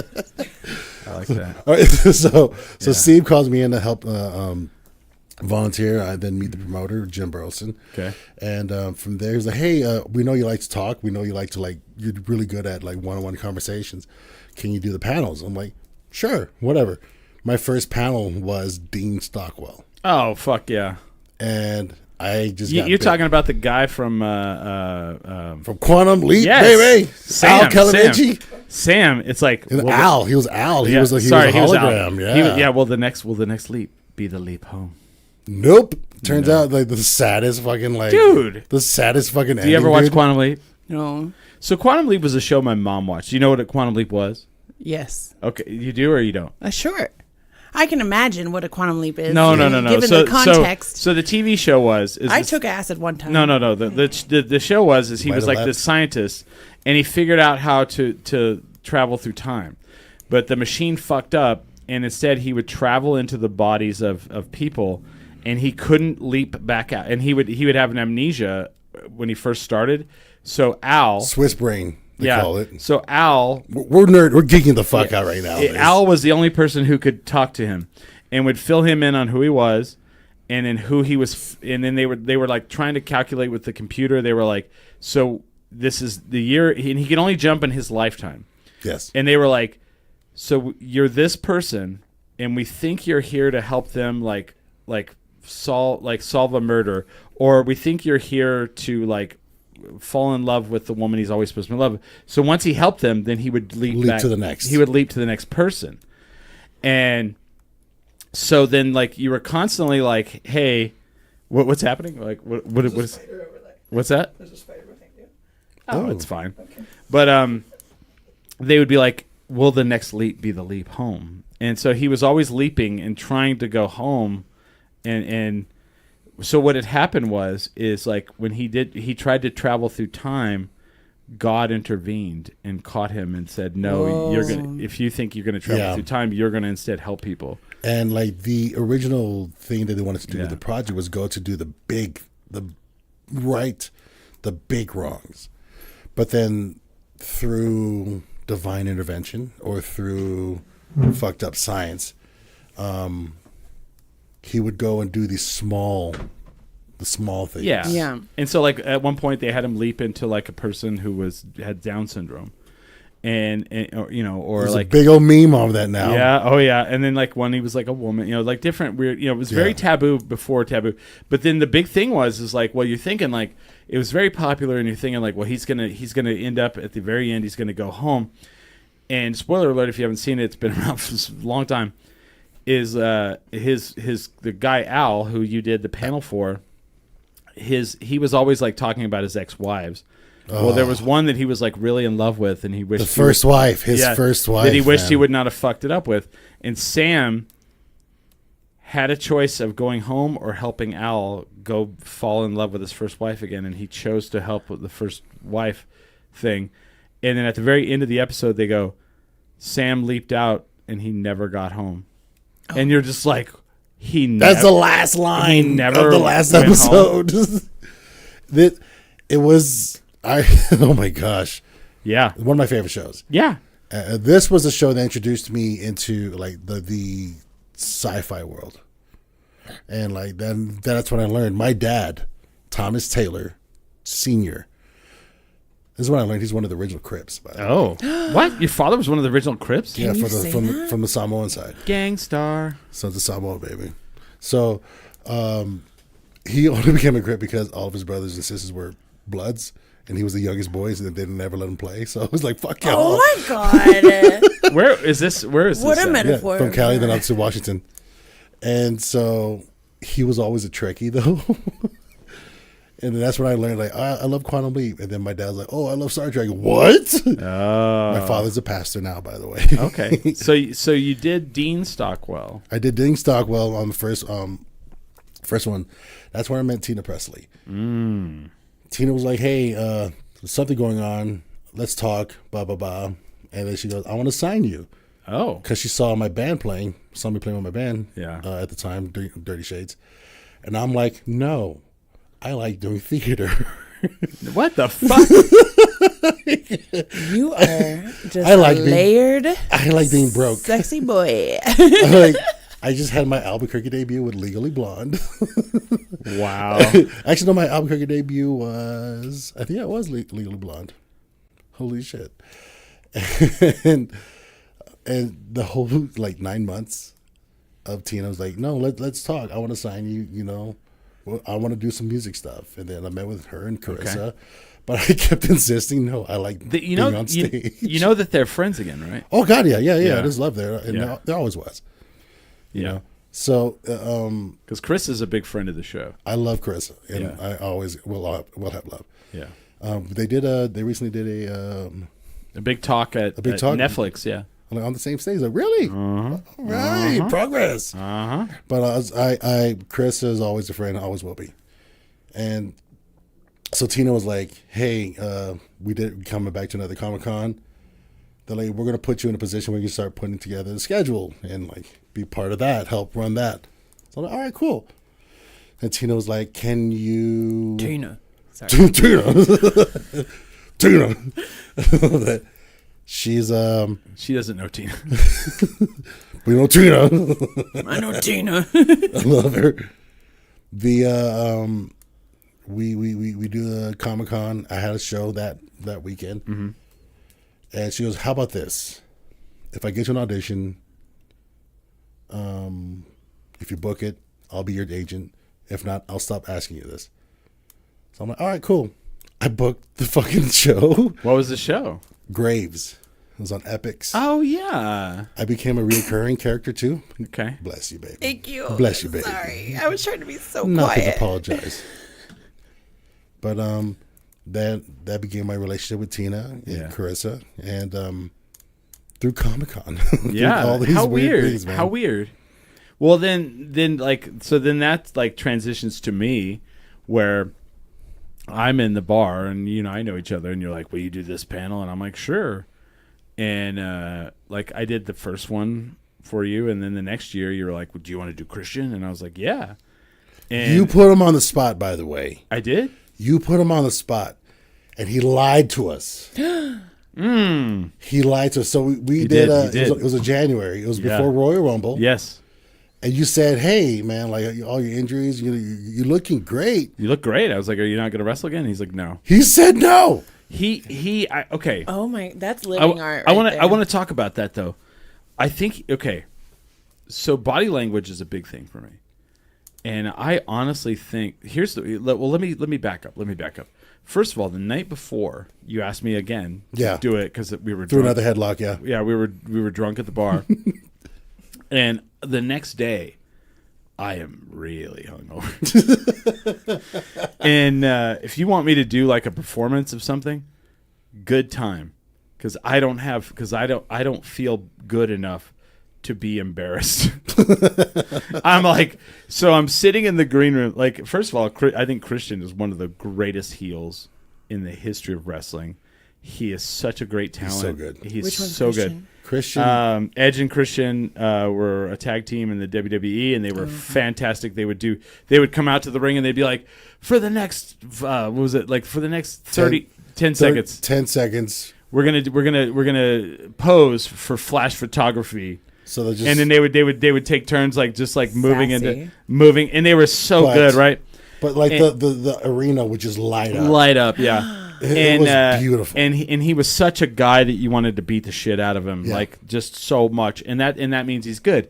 So anyway, we're in the green room, and he got injured, and they told him like, you'll never wrestle again. This injury is so bad, you will never wrestle again. You had a concussion. If you get another one, you could literally be paralyzed. You could whatever. And so he was like out of action, and he hadn't wrestled for a long time. And I think this was the first Comic-Con he had ever done. And the only thing he had done around that time is like on like the History Channel or something. They did a thing where they had like people in knight armor fighting with swords, and he was like the commentator for it, and it did not take off. And so anyway, we're in the green room, and it's just me and him. And I'm going to paint this picture for you. I am hunched over with my head facing down, literally looking about like I am right now. Like this, like going, fuck. And Christian is sitting over there, and he's like got his knee going, and he's like, his head's kind of going, and he's kind of looking around. His first panel. And he's like, so have you done this before? And I'm like, Yeah, I've been drunk before. and so then I kind of look up, I kind of go like this, I kind of go, huh? And he goes, have you done this before? I go, yeah, I've done this before, man. It's cool. We'll be good, man. I'll take care of you. And he's like, okay, yeah. And I'm just like, damn, man, don't you like walk out at WrestleMania and there's like 80,000 people, like you're freaking out at like fucking 20 nerds in the audience. And he was really nervous because I mean, but there is a difference walking out, and I mean, I assume. Because I've walked out in front of thousands of people, and I've walked out in front of 20 people, and I've walked out in front of 5 people, and there is a difference on all of it. Yes, there is. And anyway, we get out there, and like when I asked him, like, hey, so you look really good. Like, are you sure you're not going to wrestle again? I honestly think in my mind he did not think he was. And he, after Edge went to the doctor, and the doctor told him he was good, he went to the doctor and found that out. But I honestly, legitimately think he did not think he would ever wrestle again.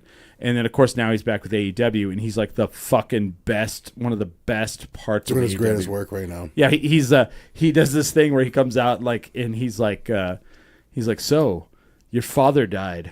He's all, but your mother's alive? And they're like, yeah. And then he's like, what's What's your mother? her number? No. That's his character. There's this other character. Yeah, that's his character. Like, There's this other wrestler that like his father recently passed, and like, but his mom is part of his thing. So his mom shows up, and like he won he won a big match. yeah. You're like, yeah, we were celebrating. In fact, your mother and I was celebrating all night last night. So he's like the dude that keeps becoming everyone's stepfather. Yeah, and it's one of the greatest things he's doing right now. It's so good. Sorry, but so it's super good. So like you asked me to do that one, I'm like, cool. And then like it's kind of evolved into this thing where like you were like, hey, could you do like and then there's one moment, and I owe you a receipt on this from the rest of my motherfucking life. You're going to get smacked in public. I can't wait. No, you ought to know this one. Which one is this one? So I'm oh my God. Is So this Shatner? No. Oh, I didn't know. I was not there for Shatner. I heard about that.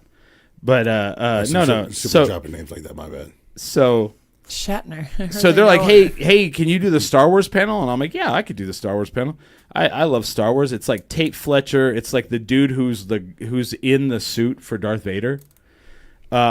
and then it was like one of the female Jedis that got killed in Revenge of the Sith, and fuck, I want to. What's her name? Oh, No, that's kind of part of the panel thing. Like I don't know her name because she's, and I'll tell you in a second why. But like I can't remember who the fourth one was. Anyway, so so someone asked her, they're like, "Did you get to pick your lightsaber out?" Right? Oh. And she goes, "No, because I'm not an actor." And everybody's like, "What?" She's like, "She was a PA on Revenge of the Sith." And George Lucas was like, "I don't know. We need to kill one more Jedi." And they're like, "We have too many men. We have too many men." And then they were like, "Hey," and they pointed at her and they were like, "Do you want to be a Jedi?" And she was like, put her in a robe. Yeah. And they put her in a robe and then painted her face and put fucking the Twilight thing on her head. And then they killed her in Revenge of the Sith, and now she goes around to Comic-Cons and makes extra money, fucking shitloads of money. She's not an actor. I have no idea. And like she literally was like I have no idea how I got here, like whatsoever in a million years. But anyway, so I'm up there doing this motherfucking panel, and my phone is like blowing up in my pocket. And Saleh's like, "Go ahead and stay up there for the next one." And I'm like, "Are you fucking kidding me? Like this isn't like you just go and like do the next one now." So the next one is the absolute worst thing you could ask me to do. Horror. It's the guy who played the original Jason. It's the guy that played Jason in the fourth movie. It's a lady from the fourth movie who I don't even know her fucking name. And then it's the Crypt Keeper. Right? So I'm literally between the fucking panel, like in the green room, trying to fucking Google, and I don't even know that there's a lady. And like I come out and there's a lady. And I'm trying to introduce everyone, and they're like, "You forgot her. She's here." And first of all, let me go back. Horror people that are in horror films hate Comic-Cons because they feel like they're shit on. Right? Yeah. They're like we're like the B-listers of these cons to the Marvel and and they already are. So like I'm doing this panel. I'm glad you're fucking laughing at this. So I'm doing this panel, and Artie Lehman, I will never forget his name, who is first Jason. He's also got a band, and the band that he plays guitar in. Yeah, he's dope. called First Jason. They played that night. And they played that night. And he goes, "You don't even know anything about us. You're fired. Go sit down. I'll take care of this panel." And this is what Saleh Taylor did to me. And I look at him and I go, "I'm sorry, I was just here for the other panel. I just stayed up here." Receipts must be paid or shown. I was so something. mad, and you were texting me like, "I'm so sorry." And I was like, "You motherfucker." You motherfucker. I was putting out other fires. I know.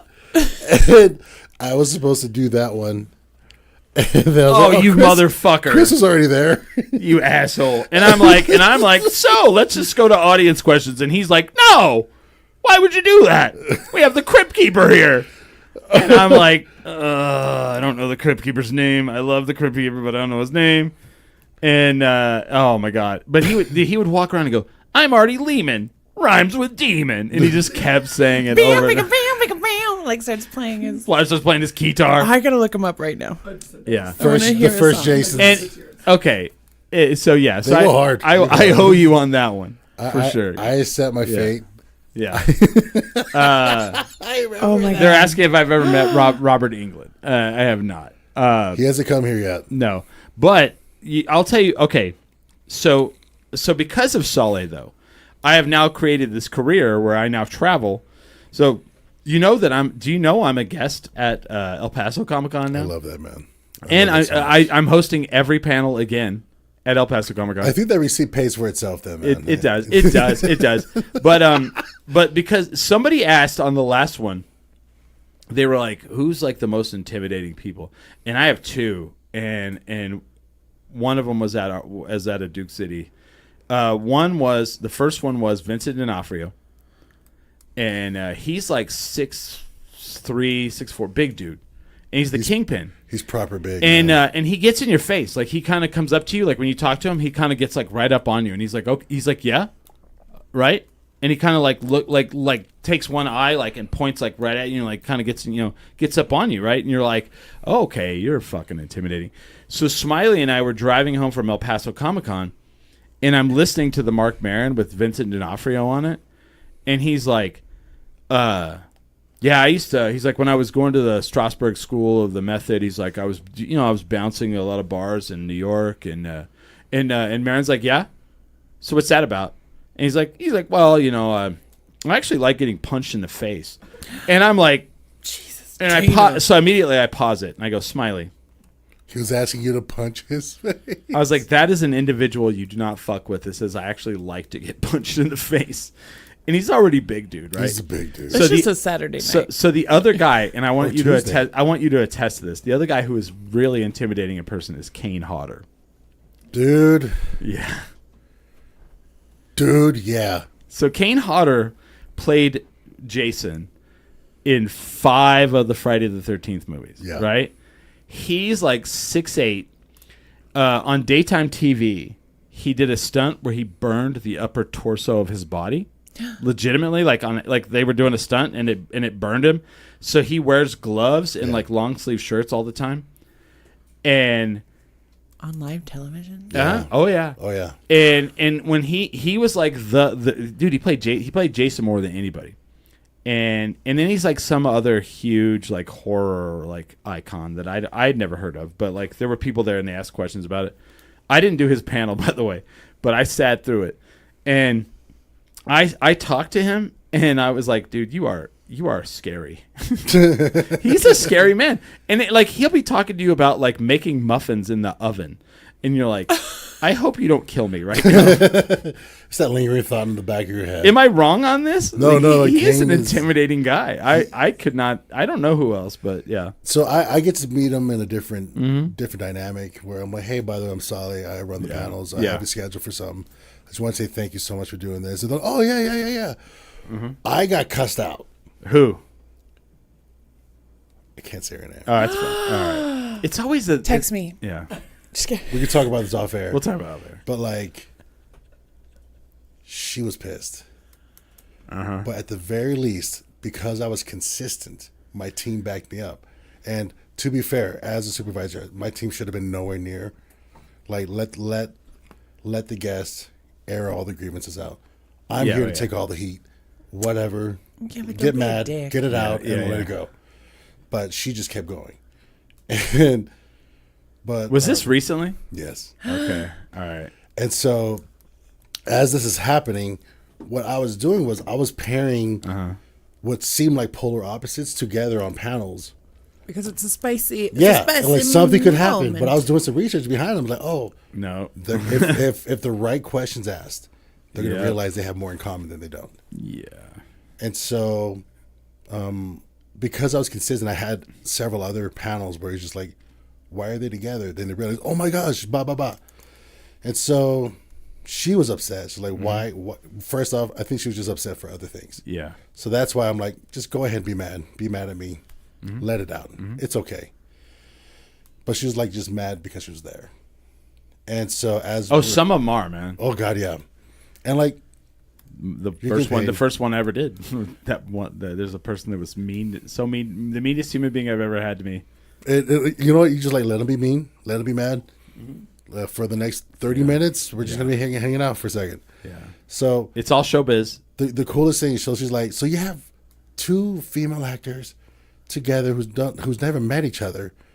Are you doing this with men? And then my whole team was like, yeah, he's done it a few times, and it's been awesome. And then that kind of like gave her like, oh. So fast forward to the panel, they're talking, and I knew, like, I just waited for the right question. And lo and behold, they found out they had the same first acting coach. Oh, no kidding. Oh, you genius. They had also, they lived in the same apartment. Nice. Like the same apartment building. Yeah. They were dealing with the same struggle around the same time. And then those two formed a bond. I was like, Just working your magic. You know, yeah. I mean, it's interesting because like you as a moderator, you definitely want to try to like I always tell people go like, well, you know, what's the secret to it? It's like, well, the goal is for the light to not shine anywhere near you. It's to shine on that person. Everyone has come to see that person. Yeah. And then the other thing, like there's two, like this is how I feel about it. Like my goal is to shine as much light on that individual as possible because they were brought here for these people, and to try to like get the like all I'm here to do is to try to like grease the wheels so that the people in the audience who paid the money Yeah. who took their time can interact with that person. I'll have questions, but my questions are to move it along so that because people they're introverted, they're afraid to ask a question, but if you get them primed, they will. And my goal is to bring you up and you to ask the question. I don't want to ask the questions. I just want to be there to help you facilitate that. And then when we leave, the experience was what you wanted when you paid the ticket. So yeah, it's incredible. So this is one of the reasons why I fucking love you, man. Yeah. You fucking get it. Yes. And I'm very selective in who I ask to come in to do guest moderating for me because there's some who just makes too much about themselves. Yes. And I'm like, shut the fuck up. Yes. Talk to the guests. Let the guests talk. Yes. And let them be. This is not about you. It's about them. Yeah. And some people just don't. Yeah.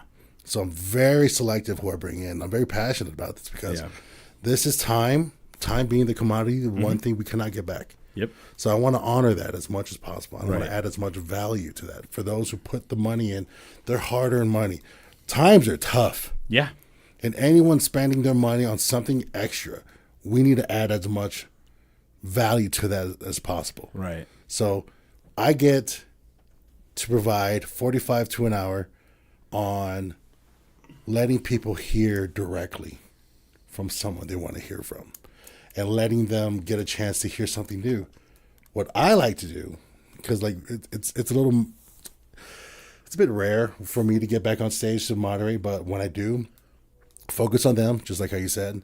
Also, I love to provide a bit of a narrative, like where you've been, how we got to where we are. But also, I try to find things that they're very passionate about yeah. and let them bring that out. Because Lord knows, any time we get you talking about something you're passionate about, it's The spark is Yes. there. The connection is there. Like, and you know, I think entertainment, the reason people engage with it is because that spark is needed in their own lives. Right. yes. And- Oh. and that they're coming to this thing so that they can feel that and because maybe they're dry right now or they're sad right now or they're Sure. just going through a thing, and so Yeah. like your responsibility as an entertainer is to give that juice and So like how it goes both ways. Yes, we want to honor the money and the time that those coming to the shows get to. But at the same time, we have a guest here. Yeah. And we want to honor their time. Yes. We want to honor their work. Well, and you also like, I mean, not to cut you off, I'm sorry. Please. But like also like as a moderator, like I did a guy, this wasn't a Comic-Con, but they asked us like specifically, they're like, hey, we have this guy coming to town, his name John Fugelsang. He's going to do a stand-up routine at the Chemo. And we would like for you to like, you guys do a podcast with him on it. Can we do it at Bow and Arrow? And I was like, man, I will 100% do this podcast, but I will not do it at Bow and Arrow.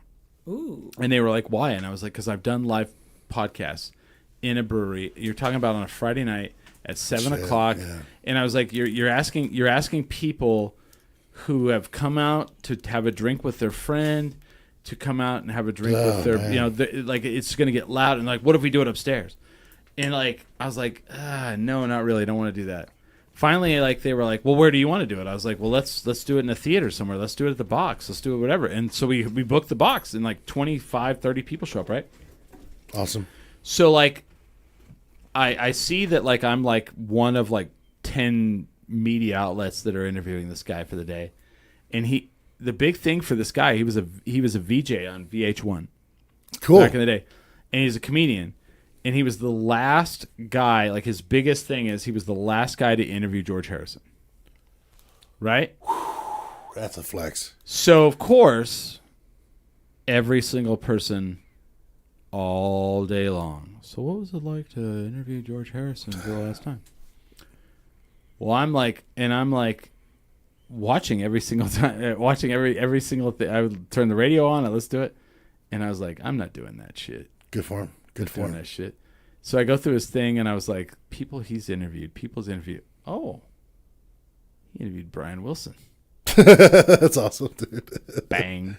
So we're doing this live show in front of a fucking audience, and so I'm like, so John, you were the last guy to interview George Harrison. He's like, that's correct. And I go, which is awesome, and I think that you probably like have been asked that to death. So I really and I love that, and I'm gonna go and listen to some of your answers to that. I said, but man, what I really want to know was, what was it like to interview Brian Wilson? And immediately he's like, He pops for that. he's like, I see him like posture up, and he's like, oh. You have his attention. He's like, he's like, they hit me up and they said, hey, we want you to interview Brian Wilson. And I'm like, he's a hero in mine. He's like one of the greatest musicians of all time. Man. And he goes, and they told me the wrong time. So then like they were like, Brian Wilson's waiting on you. And he's like, I had to like rush across New York. I was jumping from subway to subway, and like, Damn, and he goes, I get there, and he's in the studio, and he's like asleep. and he goes, immediately he likes, he doesn't like interviews. And so everything I'm asking him, he's like, yep. Nope. Up to 3-word answers. And he's like, I don't know. And these are like, as a person that likes to interview people, like those are the interviews you don't want to happen. So finally he goes, you know what, Brian? He's like, do you believe in God? Ooh. Jeez. And Brian Wilson goes, I believe God is the church of music that's in your mind. Oh. And he goes, and from that point on, he opened up and he just did this whole interview. And like after that interview, like John's handler goes, that's the best interview I've ever seen anybody do with him. And he came up to me and he goes, man, I'd like to come back to Albuquerque someday and just do a podcast with you about music. And I was like, I would love that. Yes, let's go to church. The church of music. So that's where I like set my thing is like I'm gonna ask some questions of someone that's touring. Like I want to bring one in that like maybe they don't get like 1,000 fucking times. No, yeah, that's the trick. That's the deal. That's the hook. Yeah, that's the thing that will set you apart from others. Mm-hmm. More importantly, that adds value to that time that they're not going to get back, man. You're going to be surprised of how much Juliette Lewis and I have in common. We peed in the same bathroom. All right. Everyone's peeing in the same bathroom. Sorry. Oh, I have a question. For Simo. Better. I don't know if I want to say white trash. Go on. Caucasian trash. Yeah. Mom? Female actor. Juliette Lewis or Jamie Presley? Oh, that's a great question. It's a crazy question. I'm going to say I'm far more familiar and influenced by Juliette Lewis's body of work. What trips me out though is like you just met Jamie Presley, right? So baby's riding high. And guess what? She's a baddie. She'll be here in January. They're both coming. Hey, they're both coming. On my face. And for everybody out there, and Elizabeth Berkley. Oh, Jesse Spano. Wait a second. She's coming back? What? Jesse Spano. I'm so excited. Yes. He's a doctor. Oh, my Lord. Come here, bitch. So, oh my gosh. So I just want you to know this is a conversation I had with a group of friends of mine while My Name is Earl was on TV. My friend was like, Jamie Presley is the greatest white trash actress of all time. And I was like, I think Juliette Lewis exists, my friend. And then literally 2 weeks later, there's an episode of My Name is Earl where they both are on it and they get into a fight. Juliette Lewis? No way. Yes. Oh God. You don't know about this? And I was like, it's almost like they knew us. That's something beautiful. I can't wait to see. Yes. See, like with the next batch of guests coming in, I'm really excited. I'm really, really grateful for all of the guest moderators who agreed to spend the time with us because I also want to add the value It's Oh, their yeah, time. yeah. 3 ways. The crowd, I love the Yes. guests, and the moderators. And I'm with it. I love it. What I love, dude, I'll tell you this though. You do a really good job with your staff that's there. Oh, I love Saleh's staff. Like, you know, like people ask me, they're like, "Well, you do that?" I'm like, "Yeah." I'm like, "Well, you know, why?" And I'm like, "Cause like I love Saleh Taylor. I love and I can't remember everybody's name, but like as soon as I walk in the room, they all like it's almost. Let me tell you this: when you work at a place or you go into a bar, and they always have for years the same staff. That tells you a thing, right? yeah. You walk into Comic-Con and like all of the people that work around like Saleh and like I don't know if they're your staff, but the people who work around you are always the same. Always the same people. Like I walk in and they all know who I am immediately. They're like, "Hey, it's Chris." Yeah. And then like we'll like get each other like waters and food and like right? Am I wrong on this?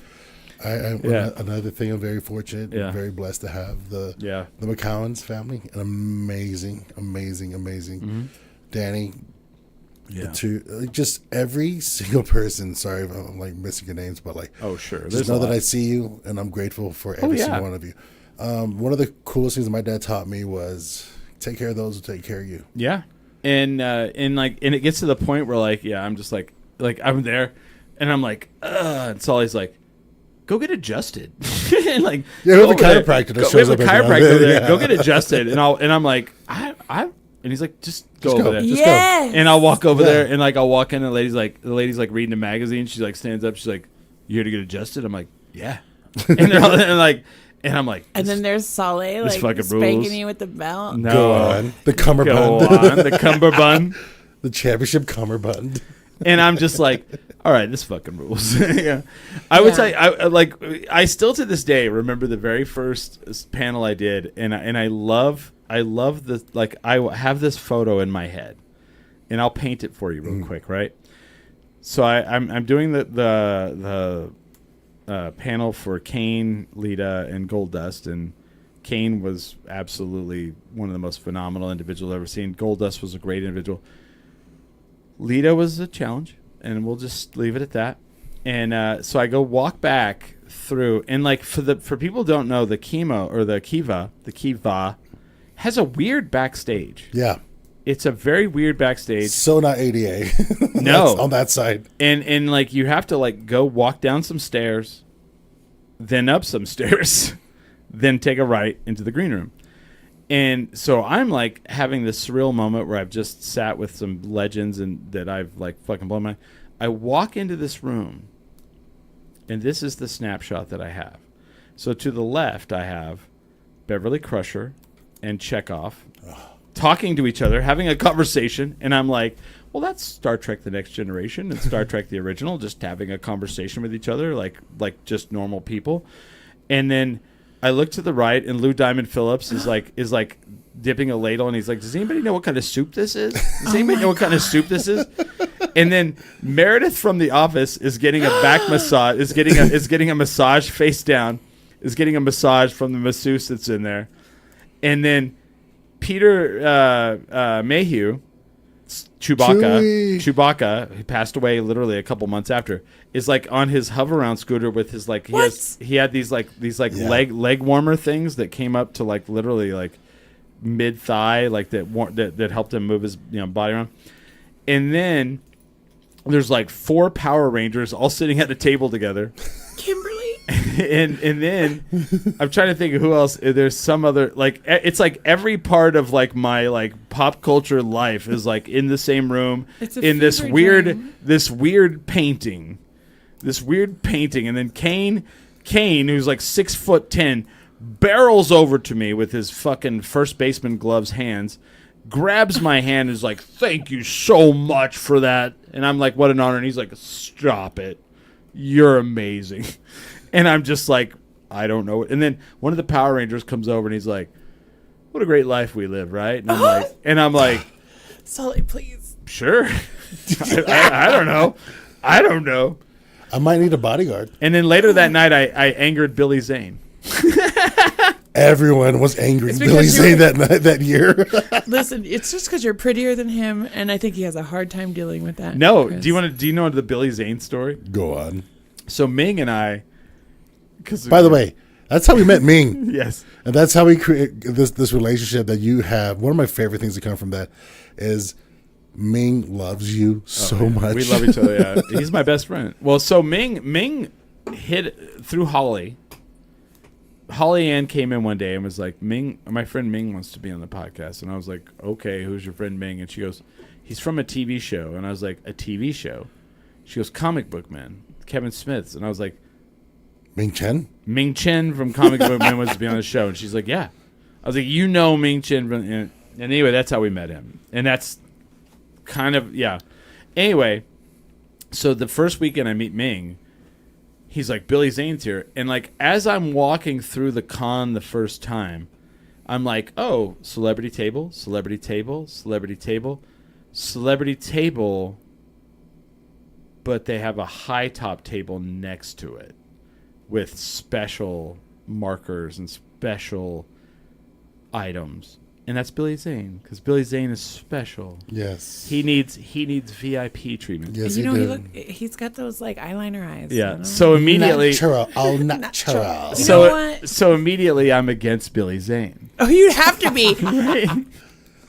And Ming, bless his heart, it's like, I actually did yoga with him this morning. He's very Stop lovely. it. He's very lovely. And I was like, no, he's a diva. And Ming's like, well, he's got a child.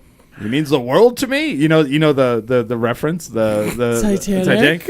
So we go to the have a Joey. child. So we go to the Joey Fatone after party at the library. Oh, God damn it. And it's me and Ming, the kid from Child's Play, the kid from Jerry Maguire, Walter Jones, and African American Ranger. Yes. NSYNC, dude. yes, Joey Fatone, who made me take a photo with him. I didn't ask him; he made me. Stop it. And I'm telling you, and then Billy Zane. So Ming and I kept going, I have a child, it means the world to me. And he's wearing the smallest cowboy hat that a man should wear. In Albuquerque? And finally, like at 1:45, they announced that it's last call, and we get up, and I was like, hey, can I get a photo? And he's like, just take it. He's so mad. He's so mad, and, which he should be. So I have an angry photo with Billy Zane. Okay. I have a couple stories to share. Okay. Okay, let me interject one real quick. Go on. About the library. Go on. One time when I was 21, Oh, you can wait. Can you get it? Yeah, can you get it? I took my mom out with me out for a night out. She's never going to listen to this show, Okay, so okay. this is fine for me to say. Shout out to Actually, moms. I'll send her the link. It's fine. I'll be all Let's share your story, Sully. No. Go No, on. no. Go on. Now it's we're in danger zone. I have right around the few 202 Comic-Con mark. I have a few Comic-Con stories. I'm going through my Rolodex of like Yeah, what go I ahead. should This not is be late in the sharing. show. No one cares. All right, so there was this one show. Yeah. I have a child. Means the Mom? world to me. He does not like that. I can't share this one. I gotta go to. the I next know one. there's too many. You have to be political. You need like an OnlyFans I get it. podcast. I get it. So- I get it. No, like I am grateful for every single person that I get to interact with at the cons, and some are more vulnerable. than Oh others. yeah, you are not kidding on that. So Some of them will hang you out to dry though. yeah, there are those who don't give a fuck about me and won't give a fuck about themselves, but I still have to protect that Sure. to be in the position I'm in. But there are some that are just ugh. All right. I don't want you to, dude. I don't want you to do this. Yeah. So like, let it me sounds like you so need so a you Tina. let me tell. So Santa Fe Comic Con, I actually did something I never done. I was a handler for Bill Cott from the Wizards of Waverly Place, from The Ringer, from Dude, Where's My Car? But also, one of the greatest scenes from This Is Us. Yeah. Yes. He yes. is yes. a lot of actors' Yes. favorite actor. Now, Okay. I'm gonna. So guess what? Guess who's my friend? Bill Cott is my friend now. He asked me. I didn't ask him. He asked me. He's like, Chris, can I get your phone number? Yeah. I was like, well, you should come on my podcast. So he's gonna be on the podcast. He's coming in. Shout out to Bill. Dude, he is like, this was like the thing that was really good. And shout out to Sarah, his agent. She was like, She's the sweetest. She was like, can you do this for me? This is his first Comic-Con.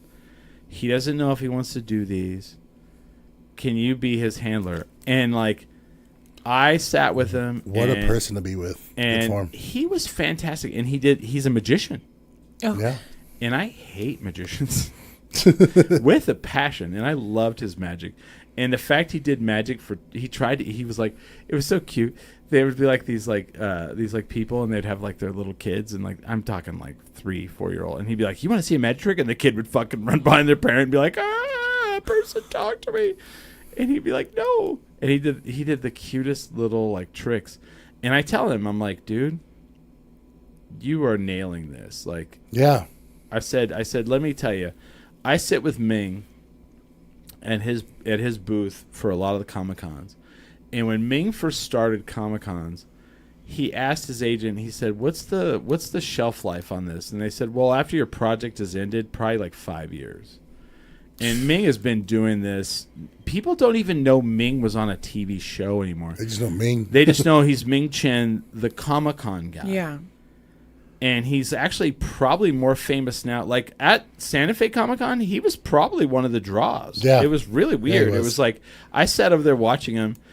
There's some really funny stories about this. But anyway, I told Bill, I said, here's what I think you do really well, and I want to point this out to you. And he goes, what's that? I go, you're very interactive. Yes. A lot of people are like, they sit there at their table. The people walk up and they get the photo and they sign it for him, and then they move on to the next one. They sign it for him. But he was like, I'll do a magic trick. And he was like, this is my first Comic-Con. And he was signing each picture, 1 of, 2 of, 3 of, and like making it very personal. Yeah. And I said, what you're doing is you're creating a memory for these people that like they're going to, if you come back, they're not going to come back because they like what you did. They're going to come back because they like you. And he was like, yeah. Yeah. And that's the truth. Well, and Yeah. I ascribe like a lot of responsibility on performers. Like you owe it to the people Yeah. who You guys should bring that Johnny Cage guy in. He was also good. He was good. Andrew from Bowen. Mortal Kombat. Andrew Yes. Bowen's he gave me his number. Dude, he asked for my phone number too. He wants me to play for his son's Yeah. band. I'm gonna have him on here Like, too. if I MD for him, I'm like, Yeah. I got some people. He's Johnny Cage on Mortal Kombat in the games, right? And like the fucked up weird thing is, he looks like fucking Johnny Cage. Yeah, you do. And I tell him, I'm like, you look like Johnny Cage, right? And he goes, yeah, I don't see it. And I'm like, what the fuck? You look like Johnny Cage, right? I got a fun story. What's his name? Andrew Bowen? Andrew Bowen. Shout out to Andrew Bowen. Here's a little fun thing. So from this last show, once again, very rare for me to go and step in myself to moderate panels, but I had to step in. He looks exactly like a Johnny Cage. He looks like Johnny Cage, right? Like I was like, do you look like Johnny Cage? He could Johnny Cage me up anytime. Do you know who liked him? Do you know who was like into his shit? Who's that? Playmate of the Year 1986. Yeah. She came over and she was like, So what's his deal? no, she came over and she was like, she kept talking to him. She goes, so you live in LA, right? And he's like, yeah. She's like, nice. So then the very last day she comes up, she goes, so you headed back to LA? And he's like, yeah. She goes, are you leaving tonight or are you leaving tomorrow? And he's like, I'm leaving tomorrow. And she looks at his photos and she goes, handsome, handsome, handsome, handsome. I was like, Stake your claim. I was like, he's married. Yeah. Probably not gonna. So It's a new world. for me to jump in for panels, I'll step in. I loved it. I still love it. I still love it. I made both of my panelists cry. Shit got real. He did. He comes up to me and he goes, dude, I may need to quit doing this. He's like, I made both people cry. I made both of them cry. But I was like, I yearn.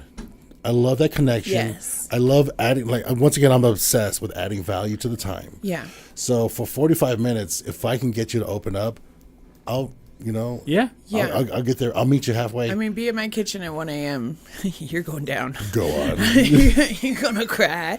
We're talking about your mom, and then we're getting It's 11 a.m. in a ballroom.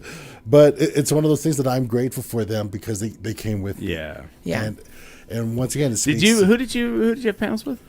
I did mines with He's all the Power Rangers. They cried. No, I'm Mark Coleman. sorry. Yeah. I made the UFC champ, original UFC champ, cry.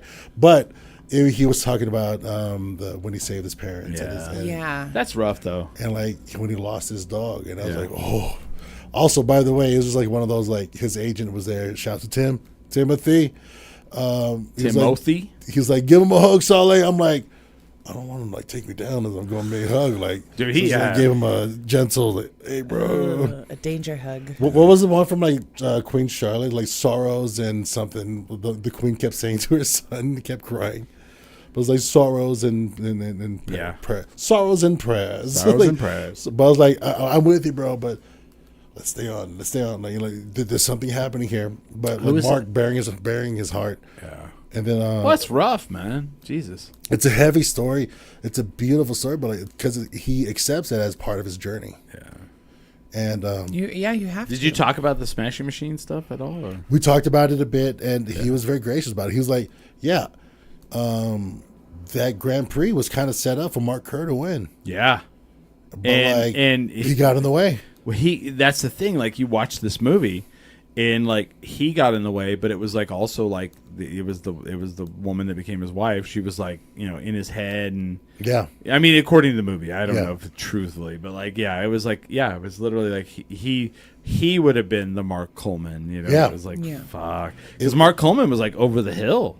yeah. and that was like his comeback. It was nuts. Yeah, It's an amazing, insane story. But I also like worked with Ariane. And she was very sweet. Former NXT, former WWE. Oh yeah. And I had lunch with her one day. she is the sweetest, and like she was like- talking about her promotion. She looks like it's funny. I like Sarah got her picture and got an autograph. Didn't know anything she did, but she was like, "Oh gosh, who's the singer?" She's like, "She looks like the singer." Fuck. Huge. Sheryl Crow. No, Opposite. you're thinking the wrong color. Bodacious behind Nicki on. Minaj. She goes. She looks like. She looks like Nicki Minaj. And she goes. great way of Well, saying it. this is why I'm saying it. She goes. She looks like Nicki Minaj. I was like, yeah, all except for one part of her body. And she goes, true. Because she was, but she was Ariane- very attractive lady. Ariane was very, very sweet. You made her cry too? Because she was talking about, so she has her own wrestling promotion. She does, yeah. in LA. Yeah. Her next show's in February. That was the one you were going to make me do, wasn't it? Yeah. Yep. And but like I'm glad I was able to be there for Yeah. her, because once again her first Comic-Con, her first panel. Yep. And She had her doggy there. so sweet. Yeah. Low cash. So she was talking about her wrestling promotion kind of became a safe haven for LGBTQ plus. Yeah. And like outsiders, people who would never really have a chance to be seen on such a stage. And she's once again finding something they're very passionate about. She not necessarily cut a promo, but she went in on this, and for 10 minutes would not stop. And you let them go. You got to let them go. That's And the idea. right? And she was so and like she was getting heavy about it, because she realized for her it sucks that like a lot of her career has come down to a moment when someone asked her about what was your favorite match. It was like Trish Stratus and something like Yeah. that was your like, and she's been getting hounded about it online, but like she's very passionate about the business. Yeah. She's very smart. She has a decent mind, like good. A great mind, and she's about giving back. Yeah. And her having to provide a space. Yeah, and A safe recognizing the space. responsibility of that to like, bringing in drag queens to the wrestling scene, like that's, It's- this is the it's- way we should be Yeah. moving. And if you're engaged and you're passionate about it, then you're a hero. Yeah. So this is one of the things that was told to me by my uncle when I told him years ago that I wanted to, I was thinking about doing some wrestling stuff. I talked to you earlier about this, but it's something that I carry with me in my heart, and it's kind of harsh, but this is coming from one of my uncles. His first match was a main event at the Madison Square Garden against Roddy Piper Oh, wow. while he was 16. Yeah. That's massive.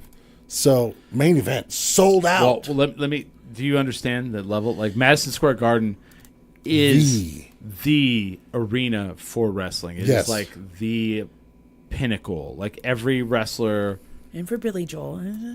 Billy Joel played there. Billy Joel played there. Sure. But to headline Madison Square, WrestleMania is one thing.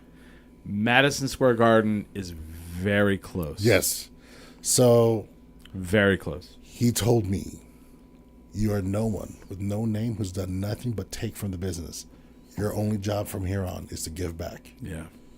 And that's how I live my life. Hopefully the fruits of my labor can speak for itself and show, because I try to live in such a way that I want to provide an opportunity for those coming up next to have it better. I'll gladly go through the fire. I'll gladly break my back over, if that makes it easier for one of my nieces and nephews, or a homie, anyone. The way I see it, there's plenty of fucking room on stage. There always is. Yeah. That's why I fucking salute and I celebrate anytime you're booked on something. Anytime you're booked on something, I fucking celebrate. Yeah. Because there's room for us all.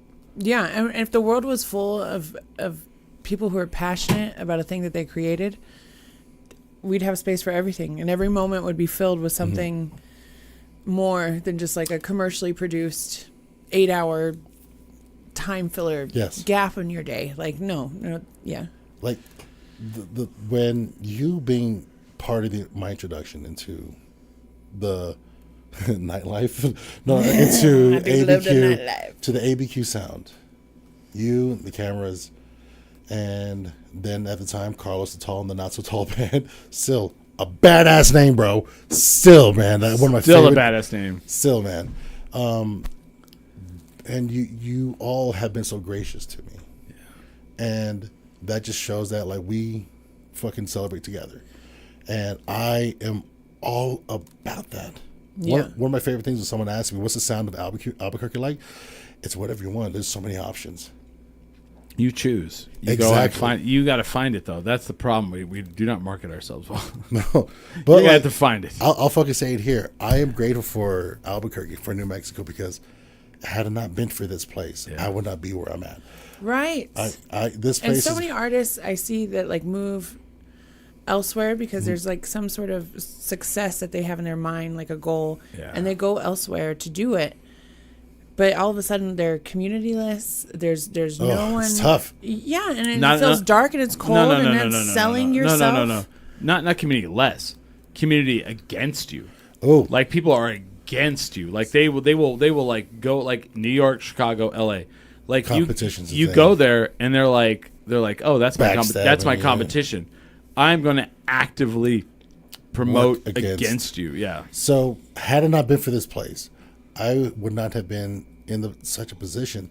I had a residency at downtown Disney. I got to play there twice a week, and like because of like the things that I learned from here, the people I got to play with from. What was Mickey Mouse like? No, I'm just- Such a dick. Oh my gosh. No. So I got to walk around in the underground city. Hi, Sully. Wait, what? So like no, Donald was my boy. Donald was my guy though, man. Are these sandwiches fresh? Yeah, because he doesn't wear pants. You're Yeah, perfect. let's live the dream. I'm halfway there. You know, I asked Chris earlier, pants or no pants tonight. He did. This is a true story. He was like, I was like, well, Simo's going to be there, so you might want to put pants. So I'll go halfway. But that's up to you. I'll meet you halfway. You know, I got my hoochie daddy shorts on, but no, like this place has been so gracious to me and allowing me to grow in my craft, from acting, from music, wrestling. I'm back in the fucking ring because of this beautiful fucking place. New Mexico is such an amazing, beautiful, fertile fucking place that if you want to grow in your craft, New Mexico is the fucking place to be. Well, that doesn't mean move here. It means the people No. who exist. Everyone is already here. Keep working. Everyone else is trying to come Well, in. it's because of this. It's because of this. Because you have people like that are like me, you, Barney Lopez, all that. We're like, shout out to Simo. Barney motherfucking Lopez. But like somebody will come up to us and they'll be like, hey, or Amanda Michonne or whoever, and they'll be like, hey, I'm trying to do this thing where, you know, I need a guy that plays the guitar and might be a wrestler. And I'll be like, oh, well, I know, you know, and we all like do that thing where we're like, well, I do know that person. And shout out to Chris Lurig, 100%. Thank you for the He owns Safe House Distilling. But like we all like do that. We're Is not that like the Conchito. yeah. Instead of like So good. instead of like going, I don't know. No, want- we go, you know, like when someone says, hey, who could make this? We're doing this thing. We want it to be successful. How can we bring in the best people we could bring in? we know them. And like I've gotten auditions because of Amanda Michonne. I've gotten opportunities because of you. You know, Simo has brought me in on things. I've brought Simo in on Orgies. things. A couple of orgies. A Go couple on. of orgies. Yeah. You know, and like that's the thing. You brought me in on stuff. I brought you in on stuff. That's what we do. That is what Yeah. we do. So, by the way, I have a exclusive Uh-oh.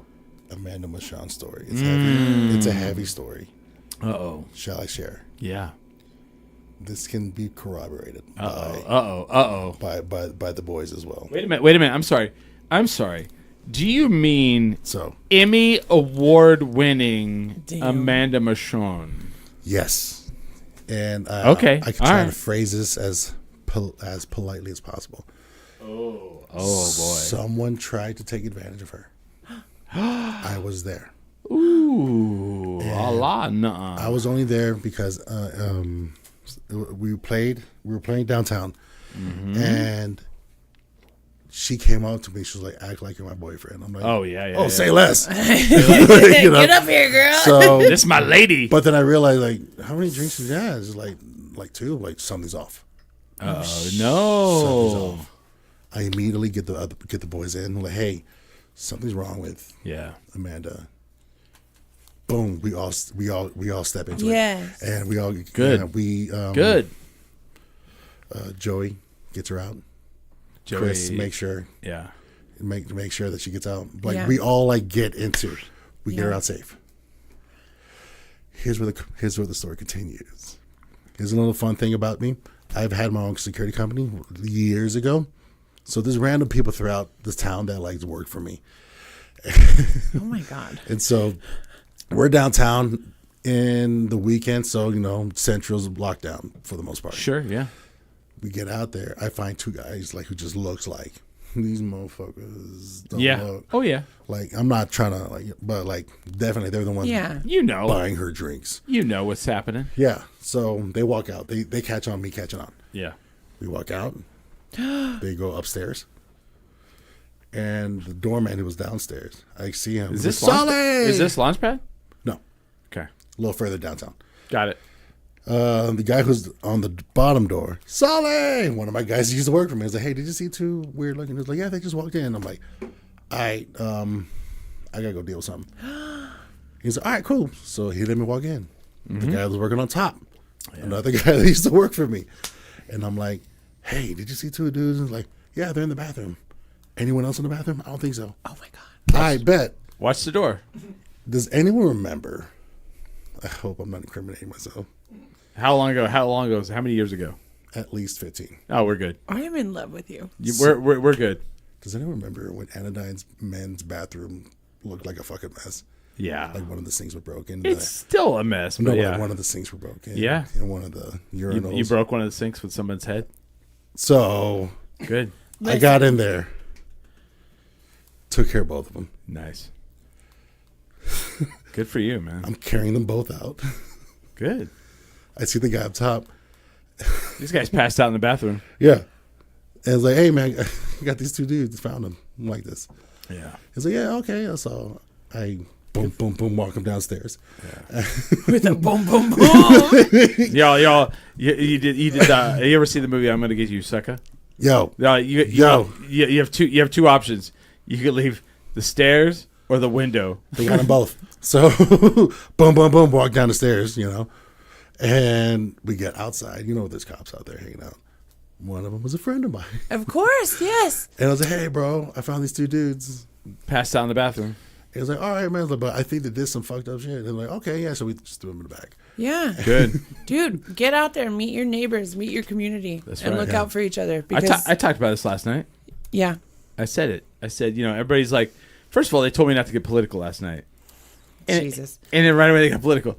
So like I If you said, can't get political, then you're wasting time. let me get political for a second. Can I get political for a second? Go on. So like everybody talks about how like the world's pretty rough right now, right? Right? We're like, how are we gonna get through this? And I'm like, well, there's only one way to get through this. Locally. Each other. Hey. Community. And it's like community. Help out your neighbor. If you're, my neighbor's 89 years old and he has one eye. He wears an eye patch. His daughter lives on the other side. His other daughter, text messages me and asks me if I'll go help him, and I'm like, yeah. And then like I'll text message her and I'll be like, hey, there's some things going on. Can you? I'm gonna send a thing to the city. Can you also send it so I'm not the only one? And it's called community. It's called community. Like watch, COMMUNITY. Yeah. And so that's that's as political as we should get, right? Absolutely. I mean, unless they're trying to infringe on the rights of historically speaking. I'll say we're a peasant class, just generally, and historically speaking, there's so much outside of our control. Yeah. But what is in control is the reality that we Yeah. shape around us, Yeah. and who we help out, and Yeah. peasant class has been fucked since ever. since for fucking ever, and Yeah. and yes, it's dark, but like there is progress being made. And you're like no one doesn't have water. I mean, Yeah. those times. That's literally, true. Like let's look at the 60s Well, and the water stuff, like, doesn't have malaria or the Black Plague. Yeah, and where strength comes from, and it starts in. But at the end of the day, like people are like I work at a place and people are like, you live downtown? What's that like? And I go, well, it's a community. And they go, what do you mean it's a community? Oh, I mean, I walk downtown and like if I was out front of El Rey and someone tried to attack me, they would probably get beaten senseless. If they were out front of Launchpad and they tried to attack me, they would probably get beaten senseless. Yeah. By a The lot mayor of downtown. Yeah. You want a taco? And and those because that's the community I live in. And when I go to patronage those places, I tip them. I take care of them. Unlike some people running for mayor, I tip them. And I go to Anodyne, I tip those people. I hug them. I talk to them. I go to Sister Bar, I talk to those people, and that's community. We live in a community down here, and I understand that people come from outside of downtown and it's a playground and you pee all over the streets and throw up everywhere. It's fine, but that's my community and that's where I live. And I go to Red Door and I know those people who own the place or run the place, and I talk to them and we have conversations. That's community. The strong sense of community that we have here is bar none to other places. Bar none.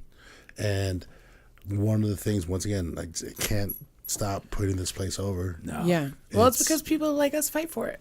We do. We do, man. Like, I was here. Even though we go back and forth, I spend more time in LA. I still have my place here.